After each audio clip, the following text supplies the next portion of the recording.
across the UK, on DAB+, on your smart speaker, on your smart TV, and on your side. This is Talk.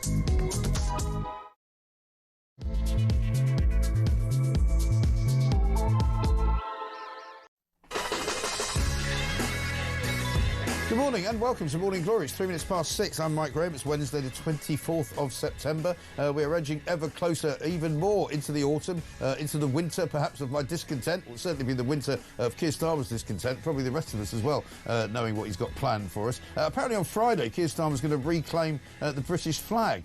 I don't know what he's reclaiming it from exactly. We'll be bringing you some footage today of the Lib Dems reclaiming it yesterday. It seems to be all the rage. Reclaim the flag. Reclaim it from whom, exactly? Exactly who has taken the flag from you that you must reclaim it? What is wrong with you? It's like some kind of Monty Python movie. We will reclaim the flag that has not been taken. We don't know why we're reclaiming it, but we just think it's the right thing to do. I've no idea why they're doing that. Loads of stories this morning. Theo Usherwood's here with us to help us go through. An awful lot of commentary, of course, on Trump's speech at the United Nations yesterday, in which he basically said the West is going to hell in a handcart because of migration. He said that Europe's been invaded by illegal aliens. He says that the United Nations is a complete and utter busted flush. Not once did they come to his aid when he was sorting out a various bunch of wars around the world.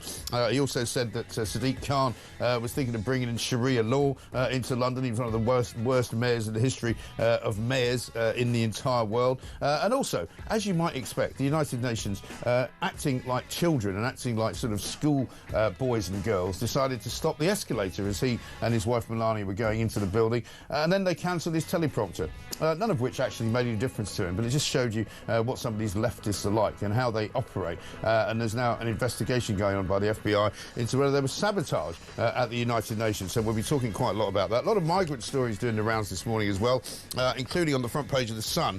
It turns out that there's an awfully large amount of money going south out of various local councils. Taxpayers stumping up millions of pounds a year, I'm not joking, for taxis to take asylum seekers hundreds of miles to see doctors.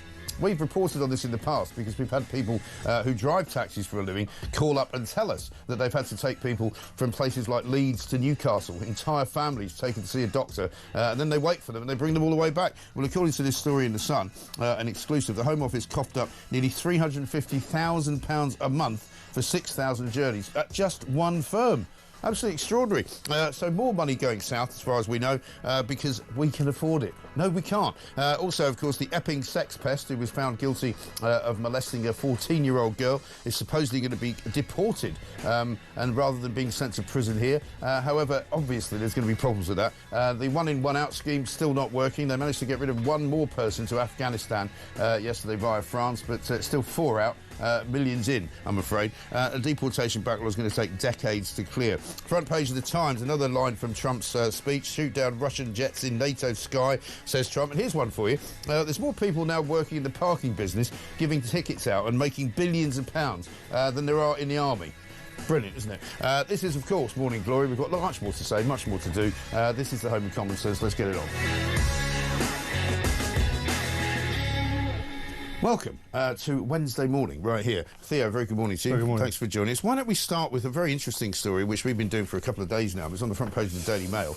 And this is the latest instalment in more trouble for Keir Starmer. And this, of course, is the donations row. £740,000 was given to an organisation which is called Labour Together, right? This is a sort of a think tank that's behind Morgan McSweeney's movement to get Keir Starmer into power, right? Yeah. And they borrowed or were loaned £740,000. But they hid the donations and didn't declare them, which technically could be a crime, certainly a breach of Electoral Commission rules. The Tory party yesterday, we spoke to Kevin Hollenbrake, came on and said he's actually asking the police to investigate. Yeah. He's asking the Electoral Commission to investigate. He's also asking the parliamentary standards to investigate. It turns out now there's an email in which a top Labour lawyer advised Keir Starmer's chief of staff, i.e. Morgan McSweeney, to hide the donations and say it was an admin error.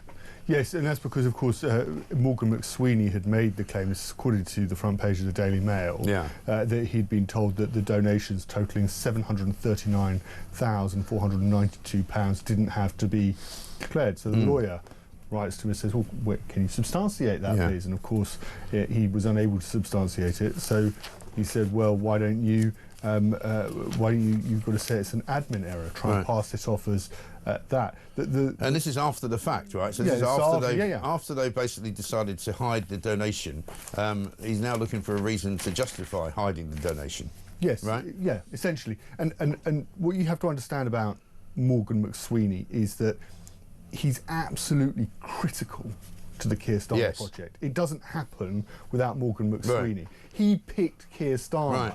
Usually what many of your listeners would think was that you would end up in a situation where if you have somebody who wants to be Prime Minister, they go around and they handpick their staff. They pick their own team. They go, right, I'm going to have you to do the communications, you can do the paper clips, you can do... That's how you'd think it was. Right.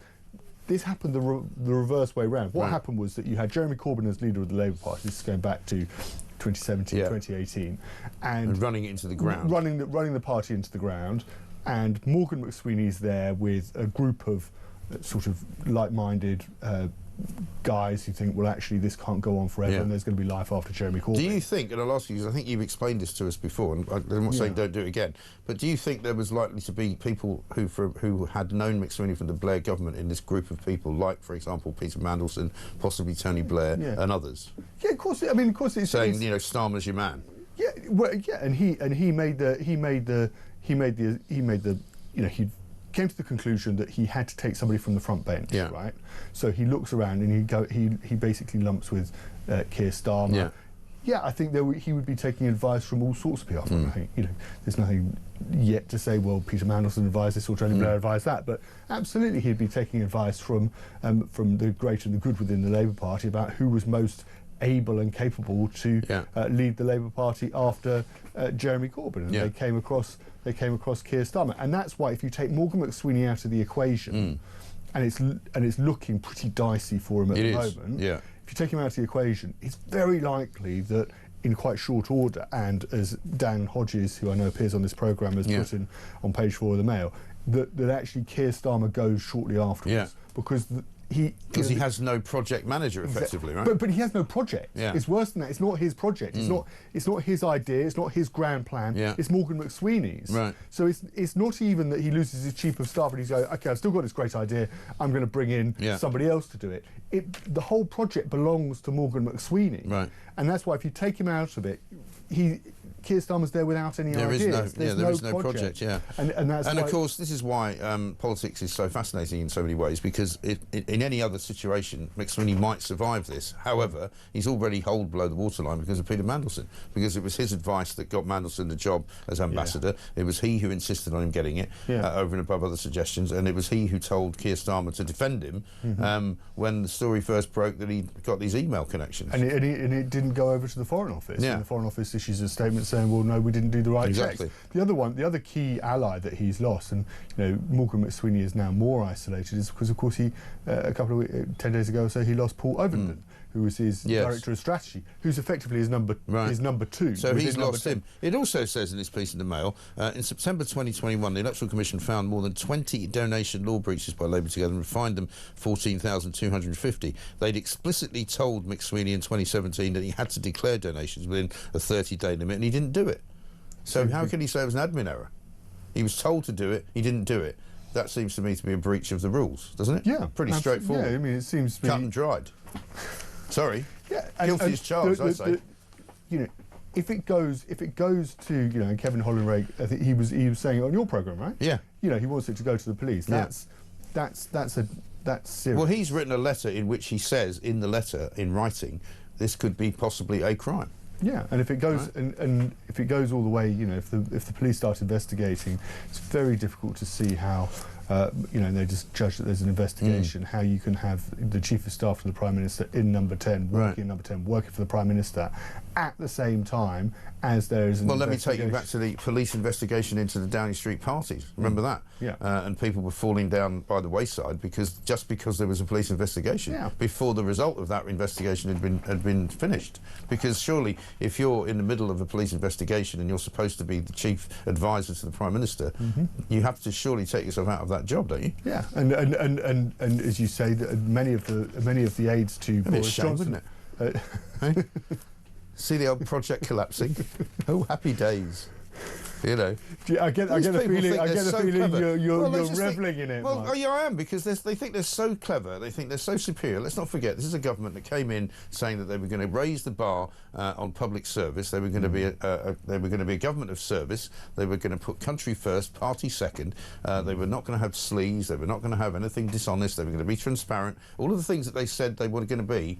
We didn't ask them to say all those things. They volunteered them, and now they have been proven to be complete liars, shysters, crooks and scumbags. There you go. There's a soundbite for the morning. That's the government. That's what they are. It's hard to disagree, isn't it? You got your speechless again, haven't I? Yeah. It's only 13 minutes past 6. Like, this usually happens towards closer to 7 a.m. But it's, you know, it's none of the things I've just said are untrue, are they? I mean, you can say there might be individuals in the government who are not like that, but I don't know who they are, because they're all in on it, aren't they? I think. Look. 5, things are. 4. We're going to count down. 3. Don't give me a countdown to come up with the answer. Look, there are obviously people in the government who have integrity, who want the best for this country. Oh, yeah? Which ones are they then? David Lammy. He's given away the Chagos Islands and made us pay for them. Yeah, right. So he hasn't really helped us out much. He's also threatened to arrest Benjamin Netanyahu. He told us that recognising Palestine is a great idea, even though not Lammy then. All right. Rachel Reeves. She's gone after pensioners, farmers. So not her then. Who else we got? Bridget Phillipson. Yeah, destroying the education system in this country, making people who've worked hard for all their lives to make them put their children who've got special needs out of a special needs school because she just doesn't like them. So it's not her then. No. Anyone else? Look. Can we do? Should we move on to Trump? Yeah. Okay. Actually, you've just been at Lib Dem conference. Look, I've just been at Lib Dem conference. Why don't we talk about that? Ed Davey, we'll give him some more time. Ed Davey's obsessed with Nigel Farage. This is his keynote speech. Have a look. Farage, Nigel Farage. Give Farage so much time and attention. Farage, Nigel Farage, Nigel Farage. Farage's Britain. Farage's Britain, Nigel. Farage's Britain. Farage's Britain. Farage's Britain. Farage's Britain. The threat that reform now poses to our country and our democracy. Farage's Britain. Farage, Nigel Farage. He actually mentioned him 30 times, right? Yeah, Donald Trump. And according to the Sun's story today, he warned of mass shootings. That's a pretty irresponsible thing to say. Apparently, Ed Davey warned of mass shootings in Britain if Nigel Farage gains power. That was below the waterline. That's really bad because it goes back. This is their whole The foundation was that back in 2015, Nigel Farage was running to be MP down in South Thanet, and he had a guy called Raheem Kassam who now works over in Washington. Yeah, he works over in Washington. He was one of Steve Bannon's guys, wasn't he? And he came in to run the campaign, and he had this big highfalutin idea that you could literally transplant American politics into British politics. And he came in and he said, one of the things you need to do, Nigel, is to relax gun laws. Right. And of course, down in South Thanet, like, come on. Yeah. It's in the good North. Nobody cares. Kent coast, and he failed. Ultimately, the Tories held onto the seat. He didn't become an MP. Right. And Farage, I actually spoke to him privately about it once. You know, he regretted. You know, it was a mistake. Yes. What they should have done, of course, was to identify what the similar issue was, and then make it about that, but not guns, because that doesn't play. It didn't work. And so, anyway, the Lib Dems have leapt on this, and they've said once upon a time, you know, Nigel Farage, back in when he was leader of a different political party, said he would relax gun laws, and as a result of Nigel Farage once saying he would relax gun laws. That means, despite Nigel Farage saying that he has no plans to relax any gun laws whatsoever, that if he becomes Prime Minister, he'll relax gun laws. Right. And then if you relax gun laws, then you're going to end up with mass shootings in this country. It's just not... a bit of a leap, isn't it? It's a huge leap. And then, so we asked the spokesman, the Lib Dem spokesman, before the speech about it, and he said, well, you know, we need to hold Nigel Farage to account. There's holding Nigel Farage to account. Fine, hold every politician to account, right? But I I don't, you know, the leader of your political party standing up at the front on the stage of conference and creating an image of children cowering under desks, doing drills in case of mass shooter events, like what has happened in America, I don't think is. It's not responsible. It's not responsible, and that strikes fear. You know, many parents will be thinking, "Well, hang on, is this going to happen?" Well, Farage has said, to be fair, he's completely, you know, disowned that policy. He's not going to do it. But the Lib Dems have taken this, and this sticks in my craw actually quite a lot, because what they're accusing Nigel Farage and what they accuse Trump of, and they, you know, you can see the commentary around the whole thing. They're doing exactly the same thing, right? They're just hyping it up. Yeah.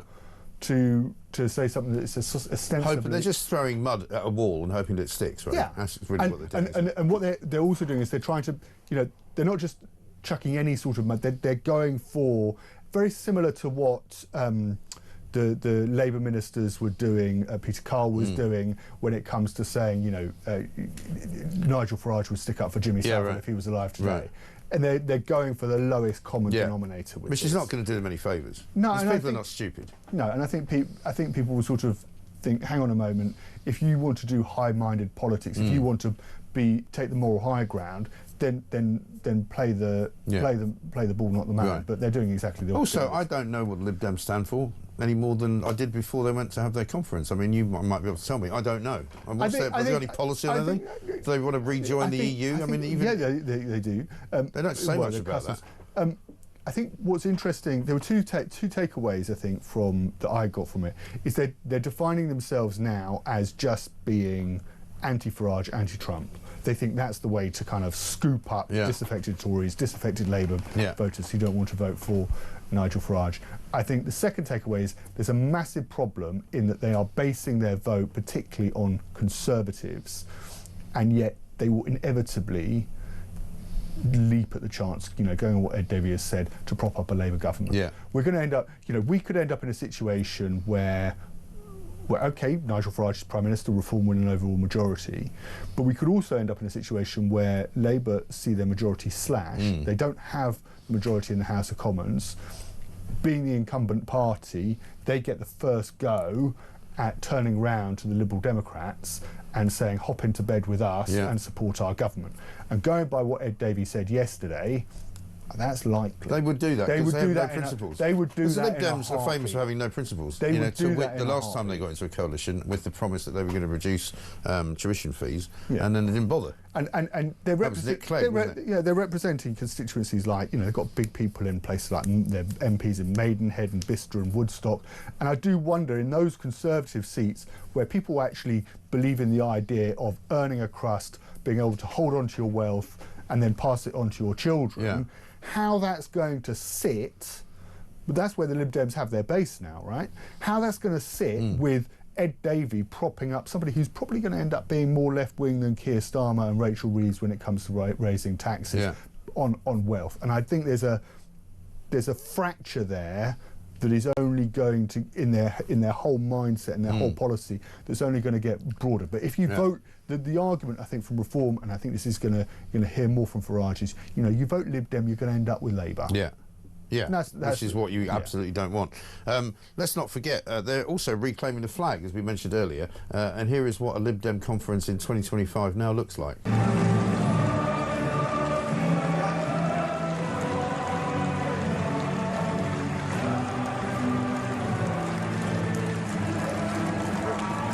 What are they doing? They don't do that. They've never done that. No. Why are they waving Union Jacks like a bunch of morons? I think they're trying to, you know, they're saying they're not nationalists, but they're patriotic. Oh yeah. And but if anybody else does it though, they're nationalists, obviously. Yeah, I think that's the framing, right? Yeah. So they could wave the flag. That's okay because they're waving it in the right way. But if you've seen, if Reform are doing it, somehow that's wrong. Yeah. It doesn't really wash, does it? It's not really much of a plan. And Reform were waving the flag. They're waving the flag because Reform were waving the flag. So if Reform weren't waving the flag at their conference, you didn't see the flag at their conference. I mean, I bet you could find footage of an old Lib Dem conference where they're all waving an EU flag.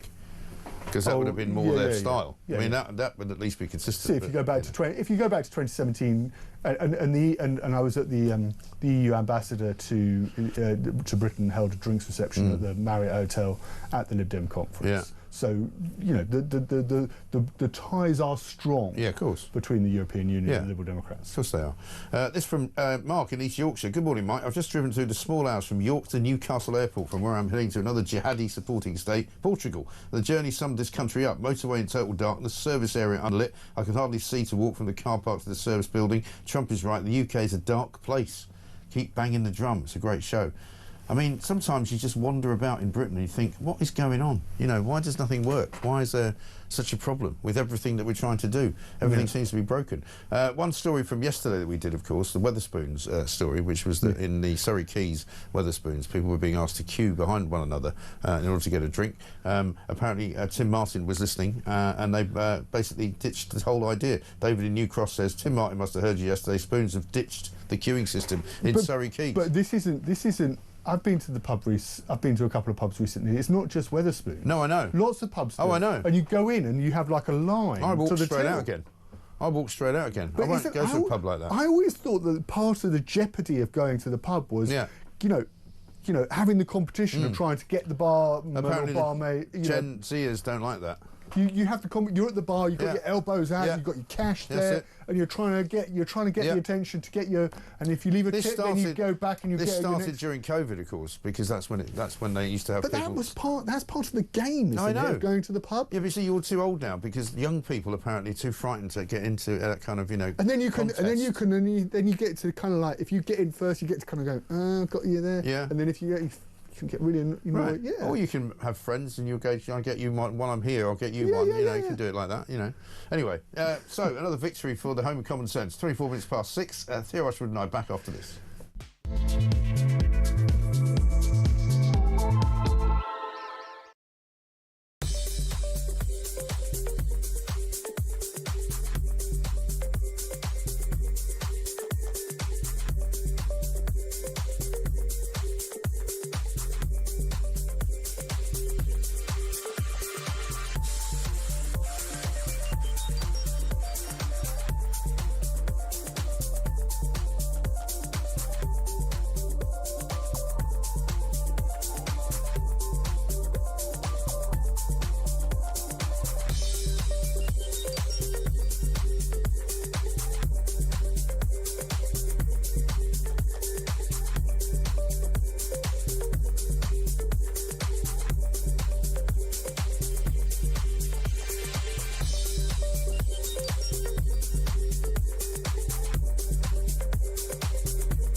I mentioned the Singaporean model, right? They review it every 5 years. You've got to actually be able to bring benefits. You've got to be able to prove that you can integrate. I think actually you walk around your home, Julia, in London, and I imagine that you'll find many people not too far away from where you are that simply do not integrate within British life. Absolutely. And ultimately, we cannot have the social cohesion that we have been so used to for so very long if we actually allow this to continue.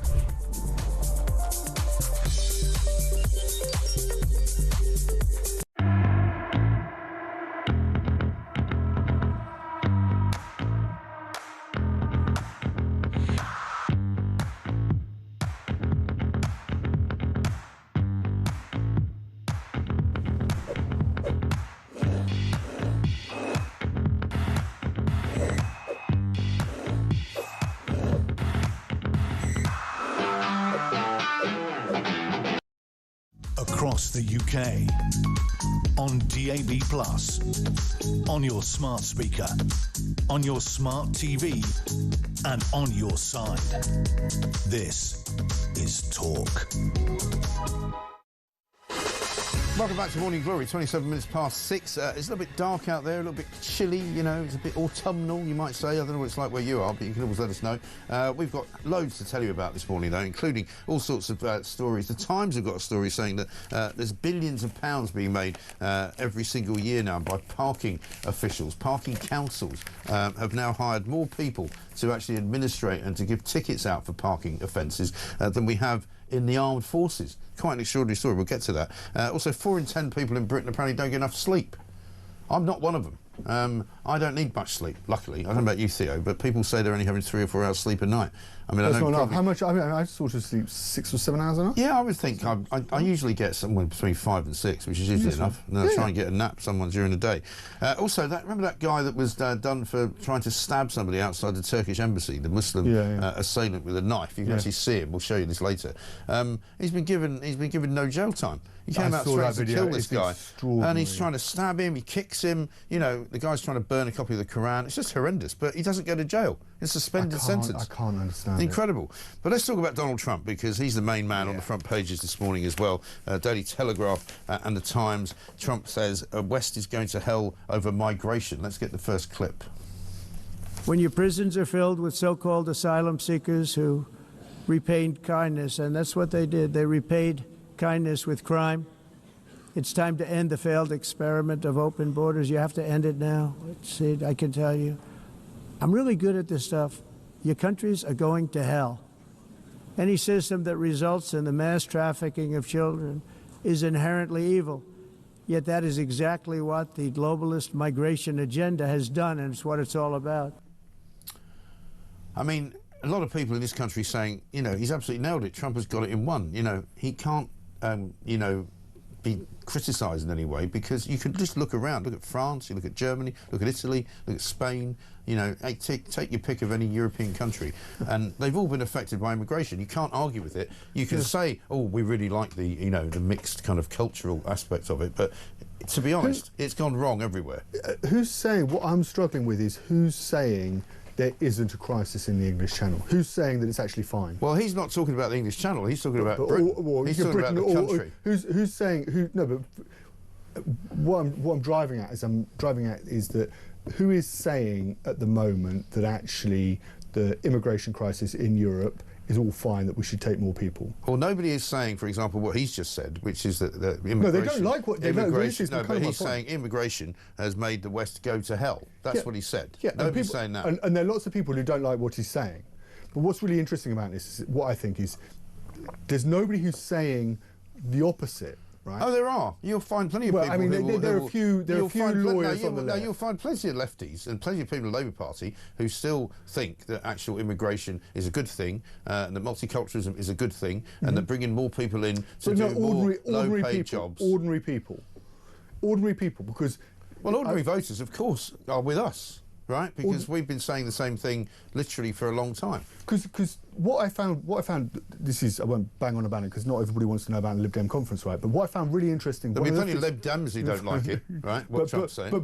But even Ed Davey admitted yesterday there's a crisis in the English Channel. Right. He's not saying let's welcome everybody in because he knows it's the But they used to say that. The only reason they've changed their tune is because they've now seen how the move has happened, because people in this country are fed up. They're standing outside migrant hotels demonstrating, saying we want these people out of the country, right? And that's because they've had enough. They're sick to death of stories like this in the Sun, where millions and millions of pounds are being spent on ferrying migrants backwards and forwards to doctors. I'm not sure... Doctors who they can't see. I'm not sure... Look, I'm not sure many of the people who stand outside the migrant hotels are going to vote Liberal Democrat, right? But what I would say is that the people even who are... But they agree with Trump, though. But yeah, of course. But I would also say that I think there are millions of voters out there who are staying at home who are really upset about this particular issue. And so what I find interesting is that a party on the left of centre of British politics is now saying there's a crisis. Even John Healey, you know, there are ministers within the government, and I take your point completely about Labour backbenchers and voices within the Labour Party, and you can think going even further left to the Greens and Jeremy Corbyn. But, you know, the Labour government, ministers, you know, John Healey, the Defence Secretary, said there is a our borders are out of control. But right? he's not saying, but that's an obvious statement, though. But That's a safe statement. What he's not saying is multiculturalism has ruined Britain and that mass immigration has ruined Britain. Because they're not saying that, they haven't quite made that leap. But don't forget, when the Tories were in power and they were saying there's a problem, the Labour government, the Labour opposition tried to prevent them from deporting people to Rwanda. Yeah, right. And because they thought it was inhuman. Yeah, and but you make my next point for me. The question is, how do you then deal with it, right? And Donald Trump has dealt with it. How many? There was zero. Zero, right? He's dealt with the problem. Yeah. So people want to criticise him, but they're saying there's a crisis, and the issue at the moment is that we're set to pass. Probably we're going to get very close to 50,000 for the year. I saw somebody saying, well, actually, we're now at the point. But he's going further than that. He's not just saying there's a crisis. He's saying that immigration has ruined the West. That's what he's saying. Yeah. Right. And nobody in this country, even Nigel Farage, is not saying that. But he's saying something similar. But let's have another look at what Trump said about the United Nations, because somebody was possibly sabotaging his trip there. Have a look. Yeah. I ended 7 wars, dealt with the leaders of each and every one of these countries, and never even received a phone call from the United Nations offering to help in finalizing the deal. All I got from the United Nations was an escalator that on the way up stopped right in the middle. If the First Lady wasn't in great shape, she would have fallen. But she's in great shape. We're both in good shape. We both stood. And then a teleprompter that didn't work. These are the 2 things I got from the United Nations, a bad escalator and a bad teleprompter. Thank you. I mean, the FBI are actually investigating whether there was sabotage. There probably was. This is the kind of thing that the pathetic people that work at the UN would probably think was funny. You know? Let's just stop the escalator as soon as he gets on it. Let's just make sure he doesn't have a teleprompter. But the United Nations is diametrically opposed now to the Trump administration, where, you know, it is the United Nations hasn't dealt with the conflict in the Middle East. It's taken one particular side. Yeah. You know, and I think there's a sort of is it fit for purpose anymore? It hasn't been fit for purpose since about 1989. It wasn't fit for purpose during the Bosnian War. No, it wasn't. They had blue helmeted United Nations troops from Ukraine running prostitution and drug gangs in Sarajevo. Under the auspices of the United Nations. That's what they did. It was a blocker to the British and American invasion of Iraq. We had to go around the houses with that for months. I'm not quite.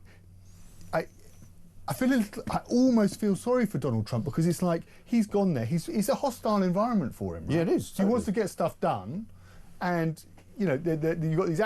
Did you see the video of him getting on? Literally, it stops as soon as he steps onto the escalator. That's what I'm saying. And he could have fallen.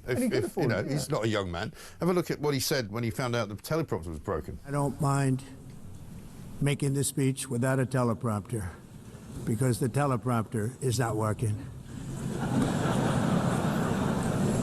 I feel very happy to be up here with you, nevertheless, and that way you speak more from the heart. I can only say that whoever's operating this teleprompter is in big trouble. One of the more amusing, and I was saying to Christian actually earlier, one of the things that we all hated when I used to live in New York in the 80s was that whenever there was a big deal going on at the UN, particularly if the president was coming, and they close off the whole of the east side of New York, where I always lived. And one of the things that happened, this is very funny, this is Emmanuel Macron trying to get to the UN building, and he's on foot, right? And he can't get there because they've closed all the roads off. Check this out. Who's this? How many people? Now I have 10 people with me. I go to the French embassy. No. I'm sorry, I'm President. I'm really sorry. It's just that everything's in frozen right now. There's a border gate coming late. That's why. Oh, sorry. If you don't see it, let me cross. I negotiate with you. No, it's not that. How are you? Guess what? I'm waiting the street because everything is frozen for you. But I would love this weekend. Yeah, I know. I will follow. But you know, after I would love this weekend have a short discussion with Qatar and you on the situation together because we were supposed. He's asking Trump if he can help him get through the cordon, and basically Trump says, no, you just wait. I mean, that's where we are in the world now. It's just mad, isn't it? So you got the UN France sabotaging. You got the UN sabotaging his teleprompter and his escalator, right? And then Trump, you know, can't get through. Sorry, closed off for me. I'm the biggest dog in the biggest dog in the pounds. Yeah, incredible. Very, very funny. Here's what he had to say, Donald Trump, about Sadiq Khan. And I have to say, I look at London, where you have a terrible mayor, terrible mayor, and it's been so changed. Now they want to go to Sharia law, but you're in a different country. You can't do that. Both the immigration and their suicidal energy ideas will be the death of Western Europe if something is not done immediately. This cannot be sustained. He really doesn't like Sadiq Khan, does he? He doesn't. I mean, obviously, you know, Sadiq Khan, as far as we know, is not trying to introduce Sharia law. But he can say that because, as far as he's concerned, it's not about whether he's actually doing that. It's about giving a message that Sadiq Khan, once again, has kowtowed to certain communities, which he has done, in London. Yeah, look, Sadiq Khan is not introducing Sharia law. He's a transport commissioner in charge of running TfL, the transport. He runs the police. Does train, and he's the police commissioner, and the police and the Metropolitan Police have a very difficult relationship with his office. I can tell you that they are not. But I mean, certainly, again, you will get plenty of people listening to this show who will call in and say he has ruined the city. London, under his tutelage, has gone down the gurgler. You go into central London on a Saturday afternoon when you have these Gaza protests, and you look at some of the messages that are being displayed on banners calling for, you know, anti-Semitic messages being on banners, hatred. Yeah, I mean, it's appalling, and it does feel like, you know, the city has changed a bit. You know, I lived here. I grew up here. It's not the same. It's not the same city that it was 20 years ago. No, of course it's a very not. Different city. Absolutely not. Bit of breaking news for you. How about this, right? Passengers have been evacuated and flights suspended at Stansted Airport. Travellers have been warned of major delays because of a fire in one of the lounges. This is the kind of thing that happens when a country is like in decline. Seriously, I mean, if it's not a fire at the substation at Heathrow, which shuts down the airport, it's some kind of cyber hack which shuts down the airport, or there's a problem at Gatwick because one of the train services connecting the two terminals isn't working. Today we got a problem at Stansted because of a major fire. I thought you were going to say. So you said the whole bit about the whole place being closed down. Yeah. And look, I just want to caveat this by saying I hope everybody in the lounge is okay and nobody's been hurt. Doesn't say that there's a problem with that, but it is kind of like, what you're saying is, you know, I thought you were going to say there was a device had been found or there'd been, something terrible, honestly terrible had happened. And it's like it's a fire in the lounge. Well, seal off the lounge, get the fire brigade in, put out the lounge, and everybody else can kind of continue what they're doing. It says here, emergency crews were scrambled to the escape lounge at 3:30 a.m. with significant amounts of smoke coming from the terminal. Not sure what the escape lounge is. Is that just a passenger lounge or something? I don't know. Anyway, I mean, that's the news coming from there. Let's get a voice note from Steve. Morning, Mike. Steve from Herne Bay. Our taxi driver who does our airport runs took a single migrant from Folkestone to Scotland, 800 quid in a luxury Mercedes. It's a joke. Did he say from Folkestone to Scotland? Can we hear again? Morning, Mike. Steve from Herne Bay. Our taxi driver who does our airport runs took a single migrant from Folkestone to Scotland, 800 quid in a luxury Mercedes. It's a joke. He said Scotland, from Folkestone to Scotland for 800 quid in a luxury Mercedes. Why is he going to Scotland? What is he, a Falkirk fan or something? Hey, I've got to get to the football. But that's incredible. That's nuts. But this is going on. You see, we've been doing this for ages because people have been ringing us in, like Steve. In a luxury Mercedes? Yeah. Probably an E-Class or something, maybe. Hope it wasn't an S-Class, crikey.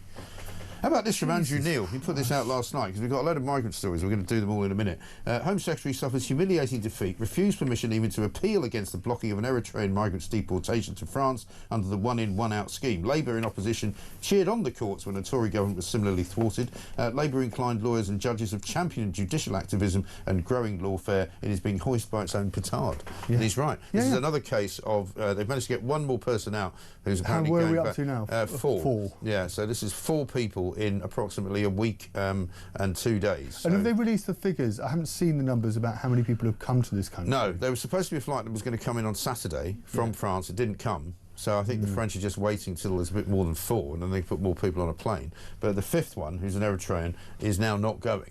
So once again, you know, another hopeless move by old Shabana Mahmood, the world's greatest Home Secretary, according to Keir Starmer.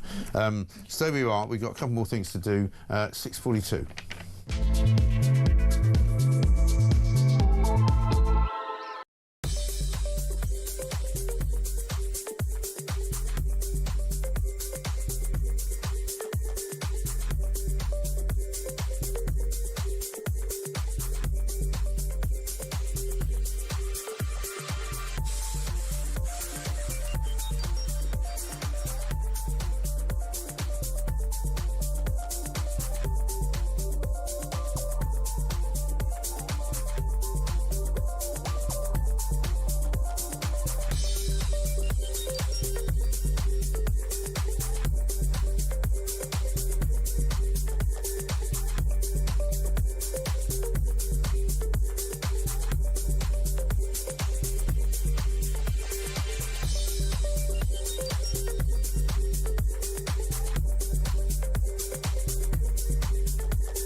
Across the UK, on DAB+, on your smart speaker, on your smart TV, and on your side. This is Talk. Welcome back to Morning Glory, coming up to 6:45. Theo Usher was here with us. Morning, Mike and Theo. Oh, my God, that is hilarious, Mike. Starmer needs help. Let's get the Don to tell him to have a word with himself. Donald Trump was brilliant yesterday. I could listen to him all day annihilating the United Nations. That's Jill from Berkshire. Here's one from Bob in Chiswick. Mike, are the Liberals insane? Their constant attacks on Farage and Trump are dangerous. Charlie Kirk's memorial was only on Sunday, but there's no let-up. Ed Davies' one-hour tirade was hate speech broadcast live on the BBC. Not a single real policy, just hate. And I think, you know, people do have to be careful in the wake of what happened to Charlie Kirk. I know America is a much more violent country than we are, and people have guns and they do things like that. But you know, they've got to understand that, you know, this nonsense. I mean, the Mirror's got it this morning, having a go at Donald Trump, you know, and just name-calling him. They've got to be really careful, I think, because... you know, they're the ones that say we have to be so careful with our, rhetorical language. They're calling him deranged. They're calling him a man baby. You know, I mean, that's not the way, I don't think, anyway, that they should be reporting it. Morning, Mike, says that Mark in Croydon, reclaiming the flag is classic lefty behaviour. They see how popular raise the flag is and want a bit of that. When the left do it, it's fine. If anyone else does it, it's racist. Yeah, I mean, sorry to say, that's probably correct as well. Let's have a look at some of the migrant stories, because as well, we just had that call from Steve. The main story on the front page of The Sun, taxpayers stumping up millions of pounds a year for taxis to take asylum seekers hundreds of miles to see doctors. The Home Office coughed up nearly $350,000 a month for 6,000 journeys at one firm alone, right? Absolutely incredible. Migrants who are moving hotels may keep the same doctors, especially for GP referrals. So if they get moved, say, from, or maybe this guy got moved from a Folkestone hotel to Scotland, so they put him in a taxi to see his doctor. Yeah, I mean, it's just bizarre, isn't it? The whole system just seems completely broken. And the juxtaposition with this, right, is that this is at the same time as the government is cutting back in so many areas. So there's this inherent unfairness that many people feel. And that's what annoys people, isn't it? And that's what, you know, so the government wants to cut back on special educational needs. The government wants to cut back on welfare benefits. Yes. The government wants to cut back on pension payments, pension fuel payments. There's a lot of speculation at the moment about whether the government will cut back, on the triple lock guarantee for pensioners. Yeah. So basically, you could have inflation at 4%, but your pension only goes up by 2%. And they're talking about taxing pensions. They're also talking about now there could be as many, I think the Express has got it, as many as 500,000 pensioners who will now miss out on winter fuel payments over the course of the next 4 years. So nobody is pretending that there's money around to splash around, and yet we have this situation where the Home Office is spending £350,000 a month on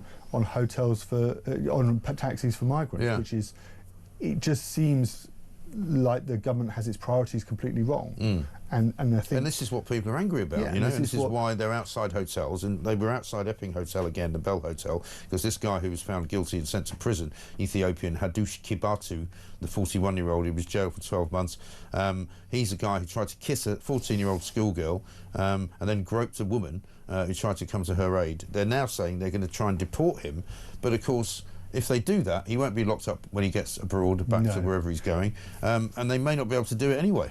No, and the problem, of course, with the announcement, this was from a couple of months ago, that they were saying, okay, we're going to deport foreign criminals when they've received their sentence, not having served their sentence. And I think I'd spotted this, and I thought that there's going to be a problem with that, because I think people want justice.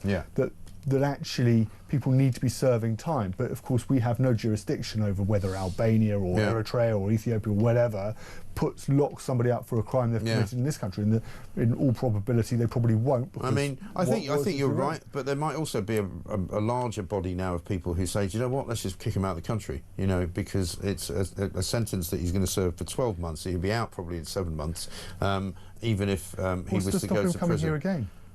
Well, hopefully an improved border situation, but if he goes to prison here and he comes out in 7 months, what's to stop him wandering around and molesting more people? He should go to prison here. He should serve 7 months here, and then he should be, or whatever the sentence is, and then he should be deported. Yeah. Well, then I come back to your same point. Then what's to stop him coming back?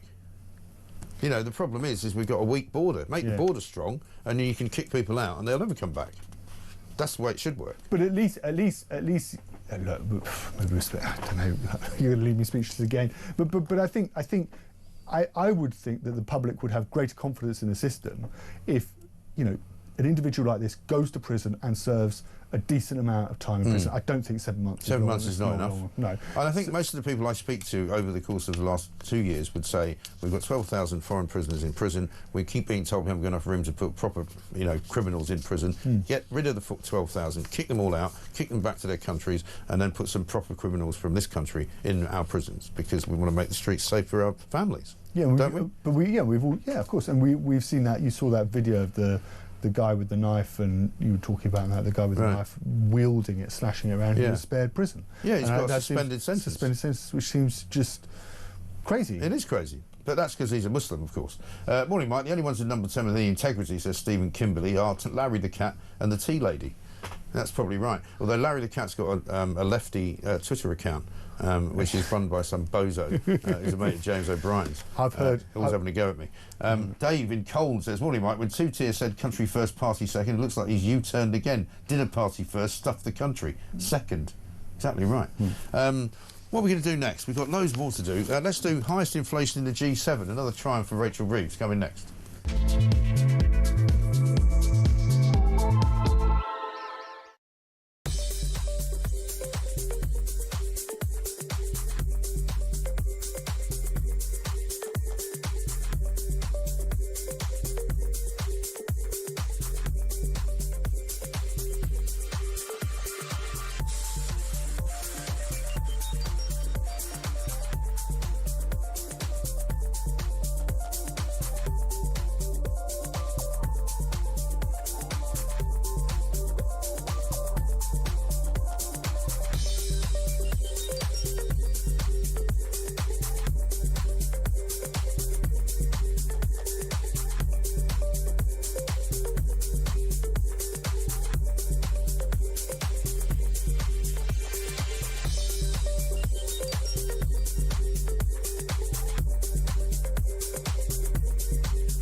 I mentioned the Singaporean model, right? They review it every 5 years. You've got to actually be able to bring benefits. You've got to be able to prove that you can integrate. I think actually you walk around your home, Julia, in London, and I imagine that you'll find many people not too far away from where you are that simply do not integrate within British life. Absolutely. And ultimately, we cannot have the social cohesion that we have been so used to for so very long if we actually allow this to continue.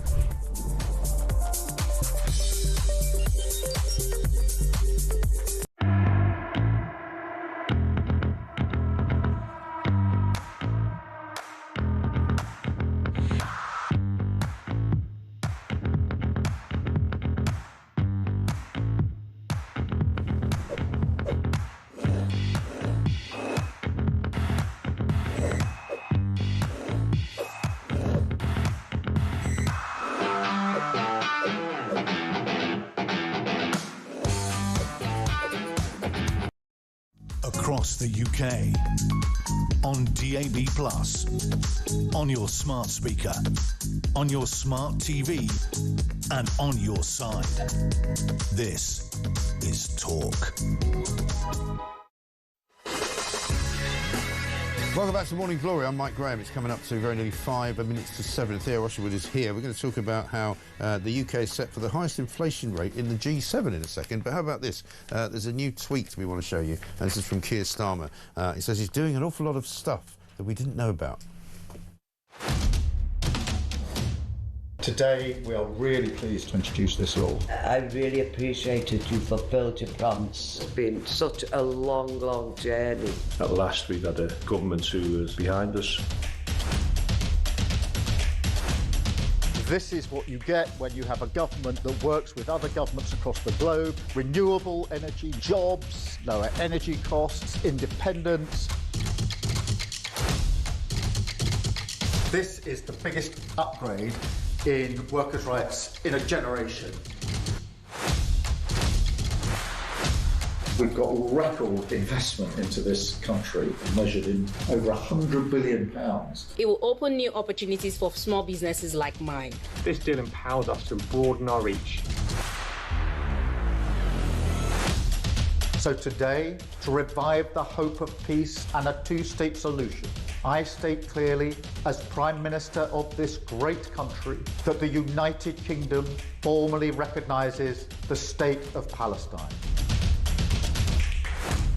I mean, none of that really resonates with the public, OK? I'm going to ask a question. I'm going to put out a challenge, and I don't know what the prize will be, but if you can ring me and say that you've got a job as a result of any of that, thanks to Keir Starmer, you've suddenly now got a job or a better job or more business or anything, you know, please do let me know, because I reckon nobody has been helped by any of that stuff. No. I heard quite an interesting statistic the other day. So the big government had their big fanfare over AI and this AI deal, US tech deal with various tech firms that was part of the state visit. And our computing power, Britain's computing power in 2030 is going to equate to the same as one data center which is being built by Meta, which of course owns Facebook in Louisiana. That's how small it is, and yet we're heralding this as some kind this of great AI deal is like. And then this, people the still best don't know. like. People still don't know whether he sold the shop as well. So whether he's given all these big American data companies permission to harvest our information in return for them putting some of this stuff into the country, they don't know. But check this out: Britain is set for the highest inflation in the G7 this year, as Labour's cost of living crisis deepens. Prices are predicted to rise to an average of 3.5% in 2025, higher than any other member of the group. And that includes Japan, the United States, Germany, the Eurozone, Canada, Italy, and France. So it's actually more than that number of countries. So Rachel Reeves, who has been kind of, targeting inflation as the one thing that they've managed to keep down, it's not even going to be able to claim that anymore. And also a piece in the Mail today saying private sector jobs have been absolutely slashed. 50,000 jobs have been lost in the private sector in the 3 months to September. That's just in 3 months. All right? It's the private sector, by the way, that creates wealth in this country. Well, this is the thing. It's the only place that creates wealth. Let's get a voice note from Liam. Morning, Mike. Liam from Kent. What they did with Trump yesterday is just pathetic, really, isn't it? The man comes up, tells them all the truth, and then they're just petty, absolutely petty. Also, if you could find out for us, I heard David Lammy was there. Do you want to find out what's on the menu? Because then we can figure out how much of his lunch bill we're going to have to pay for. Anyway, Mike, have a great show. I mean, Lammy shouldn't be at the UN, should he? I mean, Yvette Cooper's gone. I don't know whether he's gone as Deputy Prime Minister. He might have done, but I mean, he would normally not be going as Justice Minister, would he? Well, the criticism also is that, you know, Keir Starmer doesn't want to go. And the reason he doesn't want to go is because he's worried about what Donald Trump will say about him recognising the state of Palestine. Well, so he's hiding from Trump. He's hiding. And also, he wouldn't want to sit there while Trump was telling him that your migration policies ruined the West. Yeah. This one from Steve, and I want to apologise in advance. Steve from Thirst says this, because it's not about this. He said, "Morning, Mike, great show, Roddy. Loving the discomfort on Theo's face as you drop truth bombs." I'm not trying to make you feel discomfort. You think this government is bad now. Wait till they get the ground rush effect when they have 1 or 2 years to go and realise they won't be in power for a decade. And what they try and force through whilst they can. What will they do? Give away Gibraltar, the Falklands, rejoin the EU? Goodness me, I mean, anything's possible.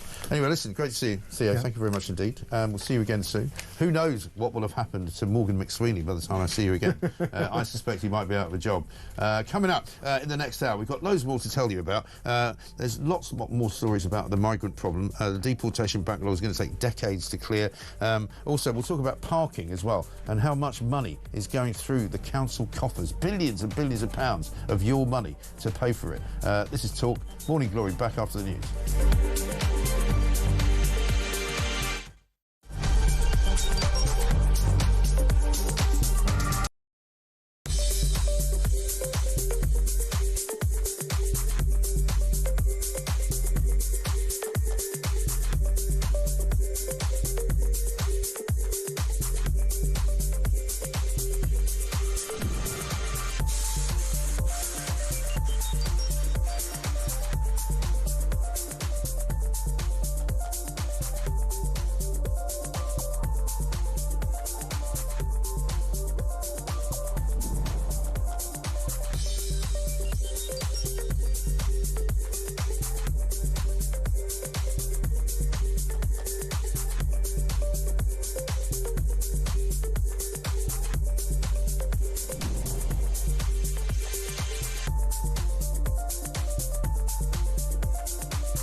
Across the UK, on DAB+, on your smart speaker, on your smart TV, and on your side.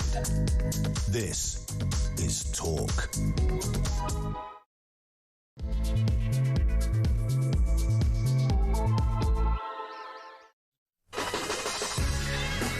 Welcome back to Morning Glory. Coming up to 3 minutes past 7. We are here for your delectation. It is Wednesday, the 24th of September, and we are right smack bang in the middle of the week, and we're right smack bang in the middle of yet another migrant crisis. To wit, migrants are getting free taxis to take them up and down the country, ladies and gentlemen, to the tune of millions and millions and millions of pounds. These are people who get moved from one hotel to another, who are due to see a doctor in the place where they used to stay in a hotel, and when they get moved to the new hotel, apparently they're told, oh, you have to go back to the old doctor because they're the people that know who you are and they have your files. So basically what we have is hundreds and hundreds and hundreds of migrants being ferried around the country, sometimes for £200, sometimes for £300. Sometimes the taxi waits and takes them back home again.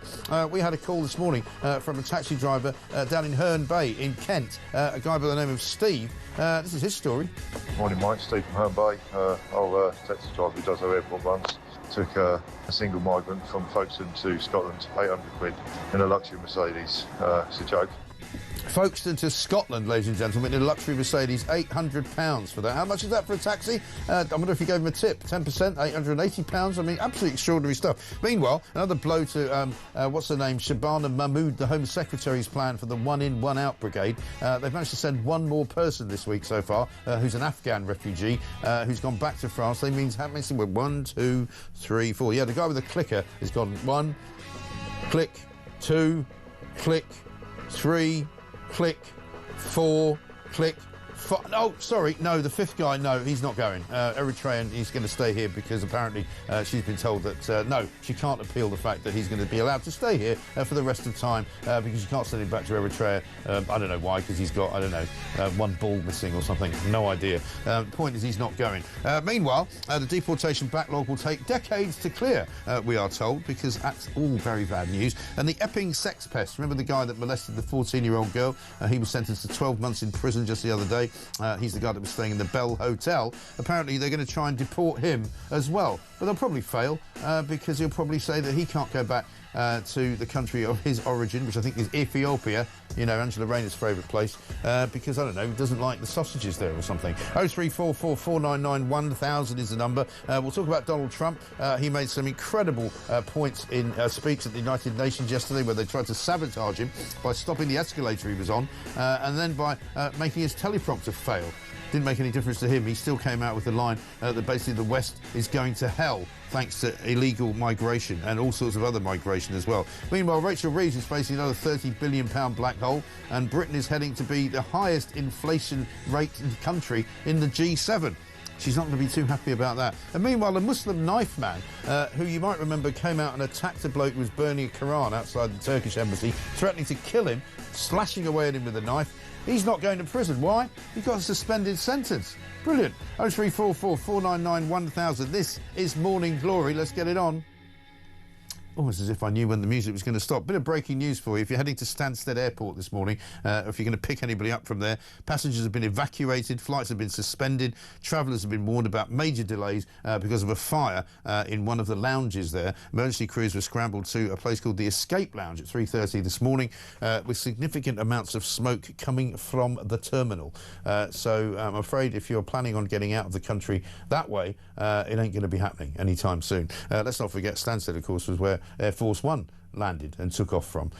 So no suggestion of any passengers or any people being injured, thankfully, but no idea as to what the fire was all about. 0344 499 1000. Gribbo in Westerham says, to be fair, Mike, a friend of mine is thriving under Starmer's government. He's a debt collector for utilities, cutting off gas and electricity to small and medium-sized businesses who can't afford their bills.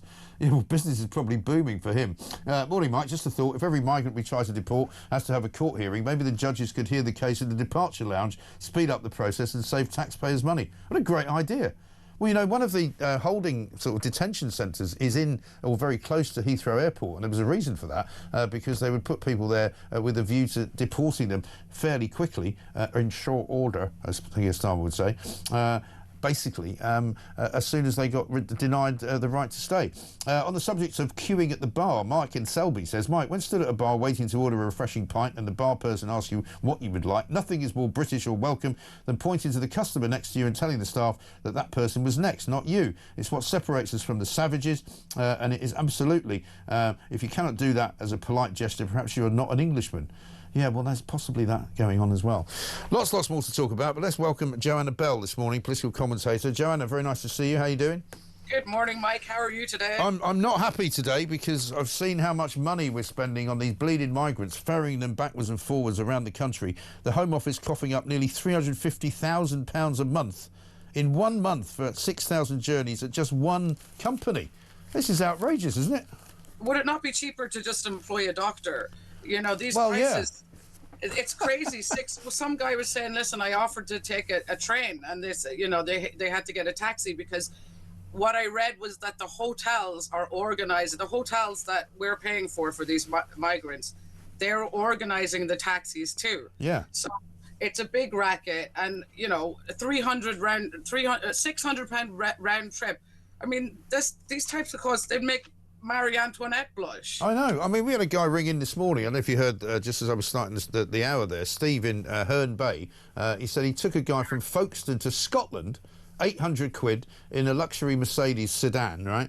And looking at the story here in The Sun, basically there's a company called Clear Springs Ready Homes. These are the people who provide a lot of the accommodation for these characters. They say they've been using migrant transport in the south and in Wales. Legal documents say that there's a company they're using called PTS 247 who have charged £344,000 a month.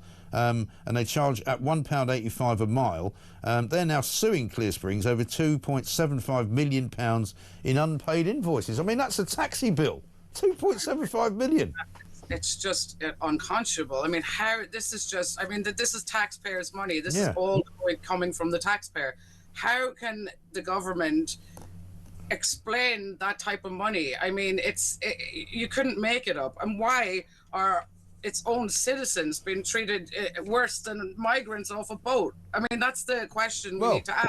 This is the thing. I mean, there'll be people listening to this show this morning, and I've been asking the question because Keir Starmer keeps telling us he's doing all these great things for the country, providing thousands of jobs for people. I've asked anyone that can help me to say, oh, yeah, I've got a good job thanks to Keir Starmer. He's created the job that I've now got. There are people who can't afford to use taxis, you know, who can't go around, they can't go to the shops because they have to, you know, their car's broken down, they haven't got enough money to fix it. And these people are being ferried around as if they're superstars. Unbelievable.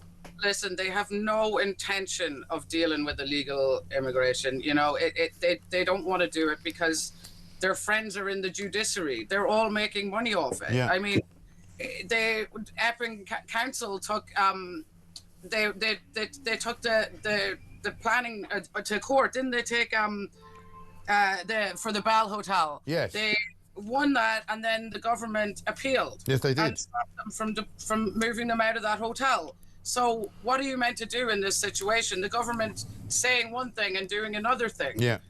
Exactly right. And the government's policy on this is absolutely all over the place. You know, they've managed to send one more person out of the country to France, so that makes 4 altogether. They started last Monday, so it's Monday, Tuesday, Wednesday, Thursday, Friday, Saturday, Sunday, Monday, Tuesday, Wednesday. 10 days, they sent 4 people to France, right? The 5th person didn't go because that's another Eritrean. And they're talking about now it's going to take hundreds of years if they wanted to actually get people out from the backlog of these asylum claims. It's absolutely ludicrous. I mean, they're just going to keep coming. I mean, if they had an honest intention of ridding the UK of illegal migrants, then they would have changed the laws to boot them out in an easier fashion. You would have thought. Well, and you know, it makes a better case for coming out of the ECHR. I am not really for that, but it seems like they're totally against the British people. Well, it seems as though every other country in Europe is able to manage getting rid of their migrants better than we are, and they're all still in the ECHR. So I'm sort of puzzled as to why we, in particular, have a problem with it. But, you know, we've spoken about it before, and it's the way that our government actually interprets the law that is the problem. It's not the actual law as it's handed down by the ECHR. But let's have a look at what Donald Trump makes of it all, because he was talking at the UN yesterday, and he reckons that the West, because of migration, is going to hell. When your prisons are filled with so-called asylum seekers who repaid kindness, and that's what they did. They repaid kindness with crime. It's time to end the failed experiment of open borders. You have to end it now. See, I can tell you. I'm really good at this stuff. Your countries are going to hell. Any system that results in the mass trafficking of children is inherently evil. Yet that is exactly what the globalist migration agenda has done, and it's what it's all about. And people in this country saying, Donald Trump knows more about this country than Keir Starmer does. He's actually saying what everybody's thinking. Powerful speech, and I don't always agree with everything that Donald Trump says, but you can't deny, you know, he's really shaken up politics, and we are flirting with the revolution in this country and in Europe. You know, people can take no more, and they are meant to bust the gangs, and they haven't done anything of the sort. Why can't they stop the gangs bringing in these migrants? Surely that is something that Europe needs to work together to stop these gangs from carting these asylum seekers in lorries and however else they're getting onto Europe land. I know. So it needs to be stemmed from where they're coming in initially, right? So how is the government working with other governments to do that? I don't think they are in any way. No, they're really not, because the problem is the only agreement that we seem to have in place, that Keir Starmer's put in place, is with France. But it's not working very well, is it? 4 people in 10 days. I mean, it's crazy. It's not enough when you think about the amount of people that are coming in. It's ridiculous. Yeah. It's a ridiculous waste of money, and you know, people are just sick of it. They're sick of it. You know, I spoke to a guy the other day. He can't even afford to go on holidays because he has no money, and he's working full time, the same as he worked in years gone by, and yet he can't afford it. And here we are carting migrants off to doctor's appointments for £600 round trips. It's crazy. I know, absolutely insane. Meanwhile, let's have a look at what's on the front page of the Daily Mail, because things are looking like they're getting from bad to worse for Keir Starmer, and particularly for his top mate and his chief of staff, Morgan McSweeney, because this donation story is starting to get some pretty serious legs on it, right? £740,000. He was told, first of all, that he had to declare it by the Electoral Commission.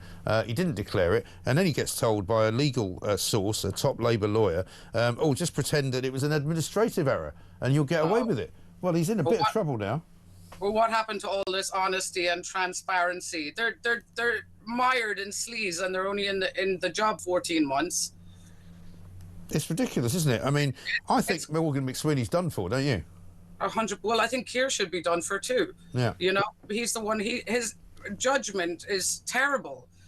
He's, you know, at this point, how can we trust Keir Starmer to employ anybody into these roles that are, you know, meant to protect our citizens? And yet here he is taking donations and not declaring £700,000 donations. I know. It's absolutely crazy. Well, it might be more than crazy. It might be a crime.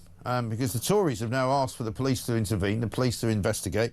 And from what Theo Usherwood was telling me, if Morgan McSweeney leaves, he's basically the guy that runs everything. He runs the whole project. Without Morgan McSweeney, Keir Starmer doesn't know what he's doing. And I mean, you know, that's saying something, because he doesn't know what he's doing anyway. But so if he loses the guy, he's lost forever. So as I understand it, this £700,000 donated by I think it was, I can't remember his name, but they wanted to cover it up because it was a Jewish donor, and their excuse was that they didn't want them to know in case it upset people in the party. This £700,000 was meant to be used for what got them elected, so this money got them elected into power. And so that's illegal. Like you say, if that's true, it's a crime. Right. I mean, his think tank, which is called Labour Together, was fined in 2021 for 20 breaches of electoral law involving undeclared donations. Now, that doesn't sound to me like an admin error. That sounds to me like somebody who's deliberately withholding information and deliberately kind of obscuring the monies that are coming in. The problem is, with all Keir Starmer's friends in the judiciary, is anybody going to be arrested, or is anybody going to be done for it? They know all the laws. He knows how to get around them. I think they'll wriggle their way out of this one, Mike. Well, they might try, but I don't think because, I mean, here's the problem. They've got Labour Party conference coming up soon. There's an awful lot of disquiet inside Labour ranks. There's a lot of people who don't like McSweeney anyway, and there's an awful lot of people who've got the knives out for Starmer, particularly Lucy Powell, who wants to become deputy leader. I think he's going to be, because you know what Starmer's like. He's got absolutely no cojones. He's got no loyalty. He'll end up just chucking the guy under a bus if it saves his own skin. Of course he will. You know, and who's going to take his place? It's I do think he, like you say, give the job to Coco the Clown, for all I care. They'll probably do a better job, Mike. Yeah. Probably would. Absolutely ridiculous. Anyway, listen, Jonah, keep your eyes on it. Thank you very much indeed. Jonah Bell, a political commentator there. Fiona from Dorking says, morning, Mike. I switched on just as Theo Usher was struggling to name a single member of the government who has any integrity at all. Funny and sad in equal parts. But it made me laugh on this chilly and grey morning. Keep on doing what you do. It gives me hope. Well, yeah. Margaret in Birmingham says, President Trump cares more for this country. He was taking it all in last week, and boy, oh boy, did he deliver yesterday. 3 cheers for this great president. I think a lot of people will agree. Coming up, we're going to go across to Alex Burkhart, Conservative MP for Brentwood and Ongar over in Essex. We'll get his view on the state of this Labour government.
I mentioned the Singaporean model, right? They review it every 5 years. You've got to actually be able to bring benefits. You've got to be able to prove that you can integrate. I think actually you walk around your home, Julia, in London, and I imagine that you'll find many people not too far away from where you are that simply do not integrate within British life. Absolutely. And ultimately, we cannot have the social cohesion that we have been so used to for so very long if we actually allow this to continue.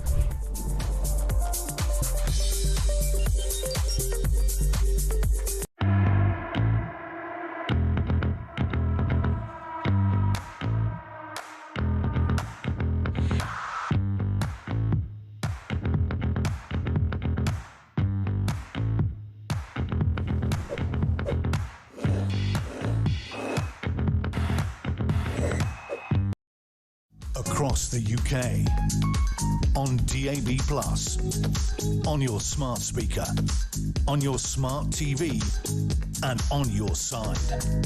This is Talk.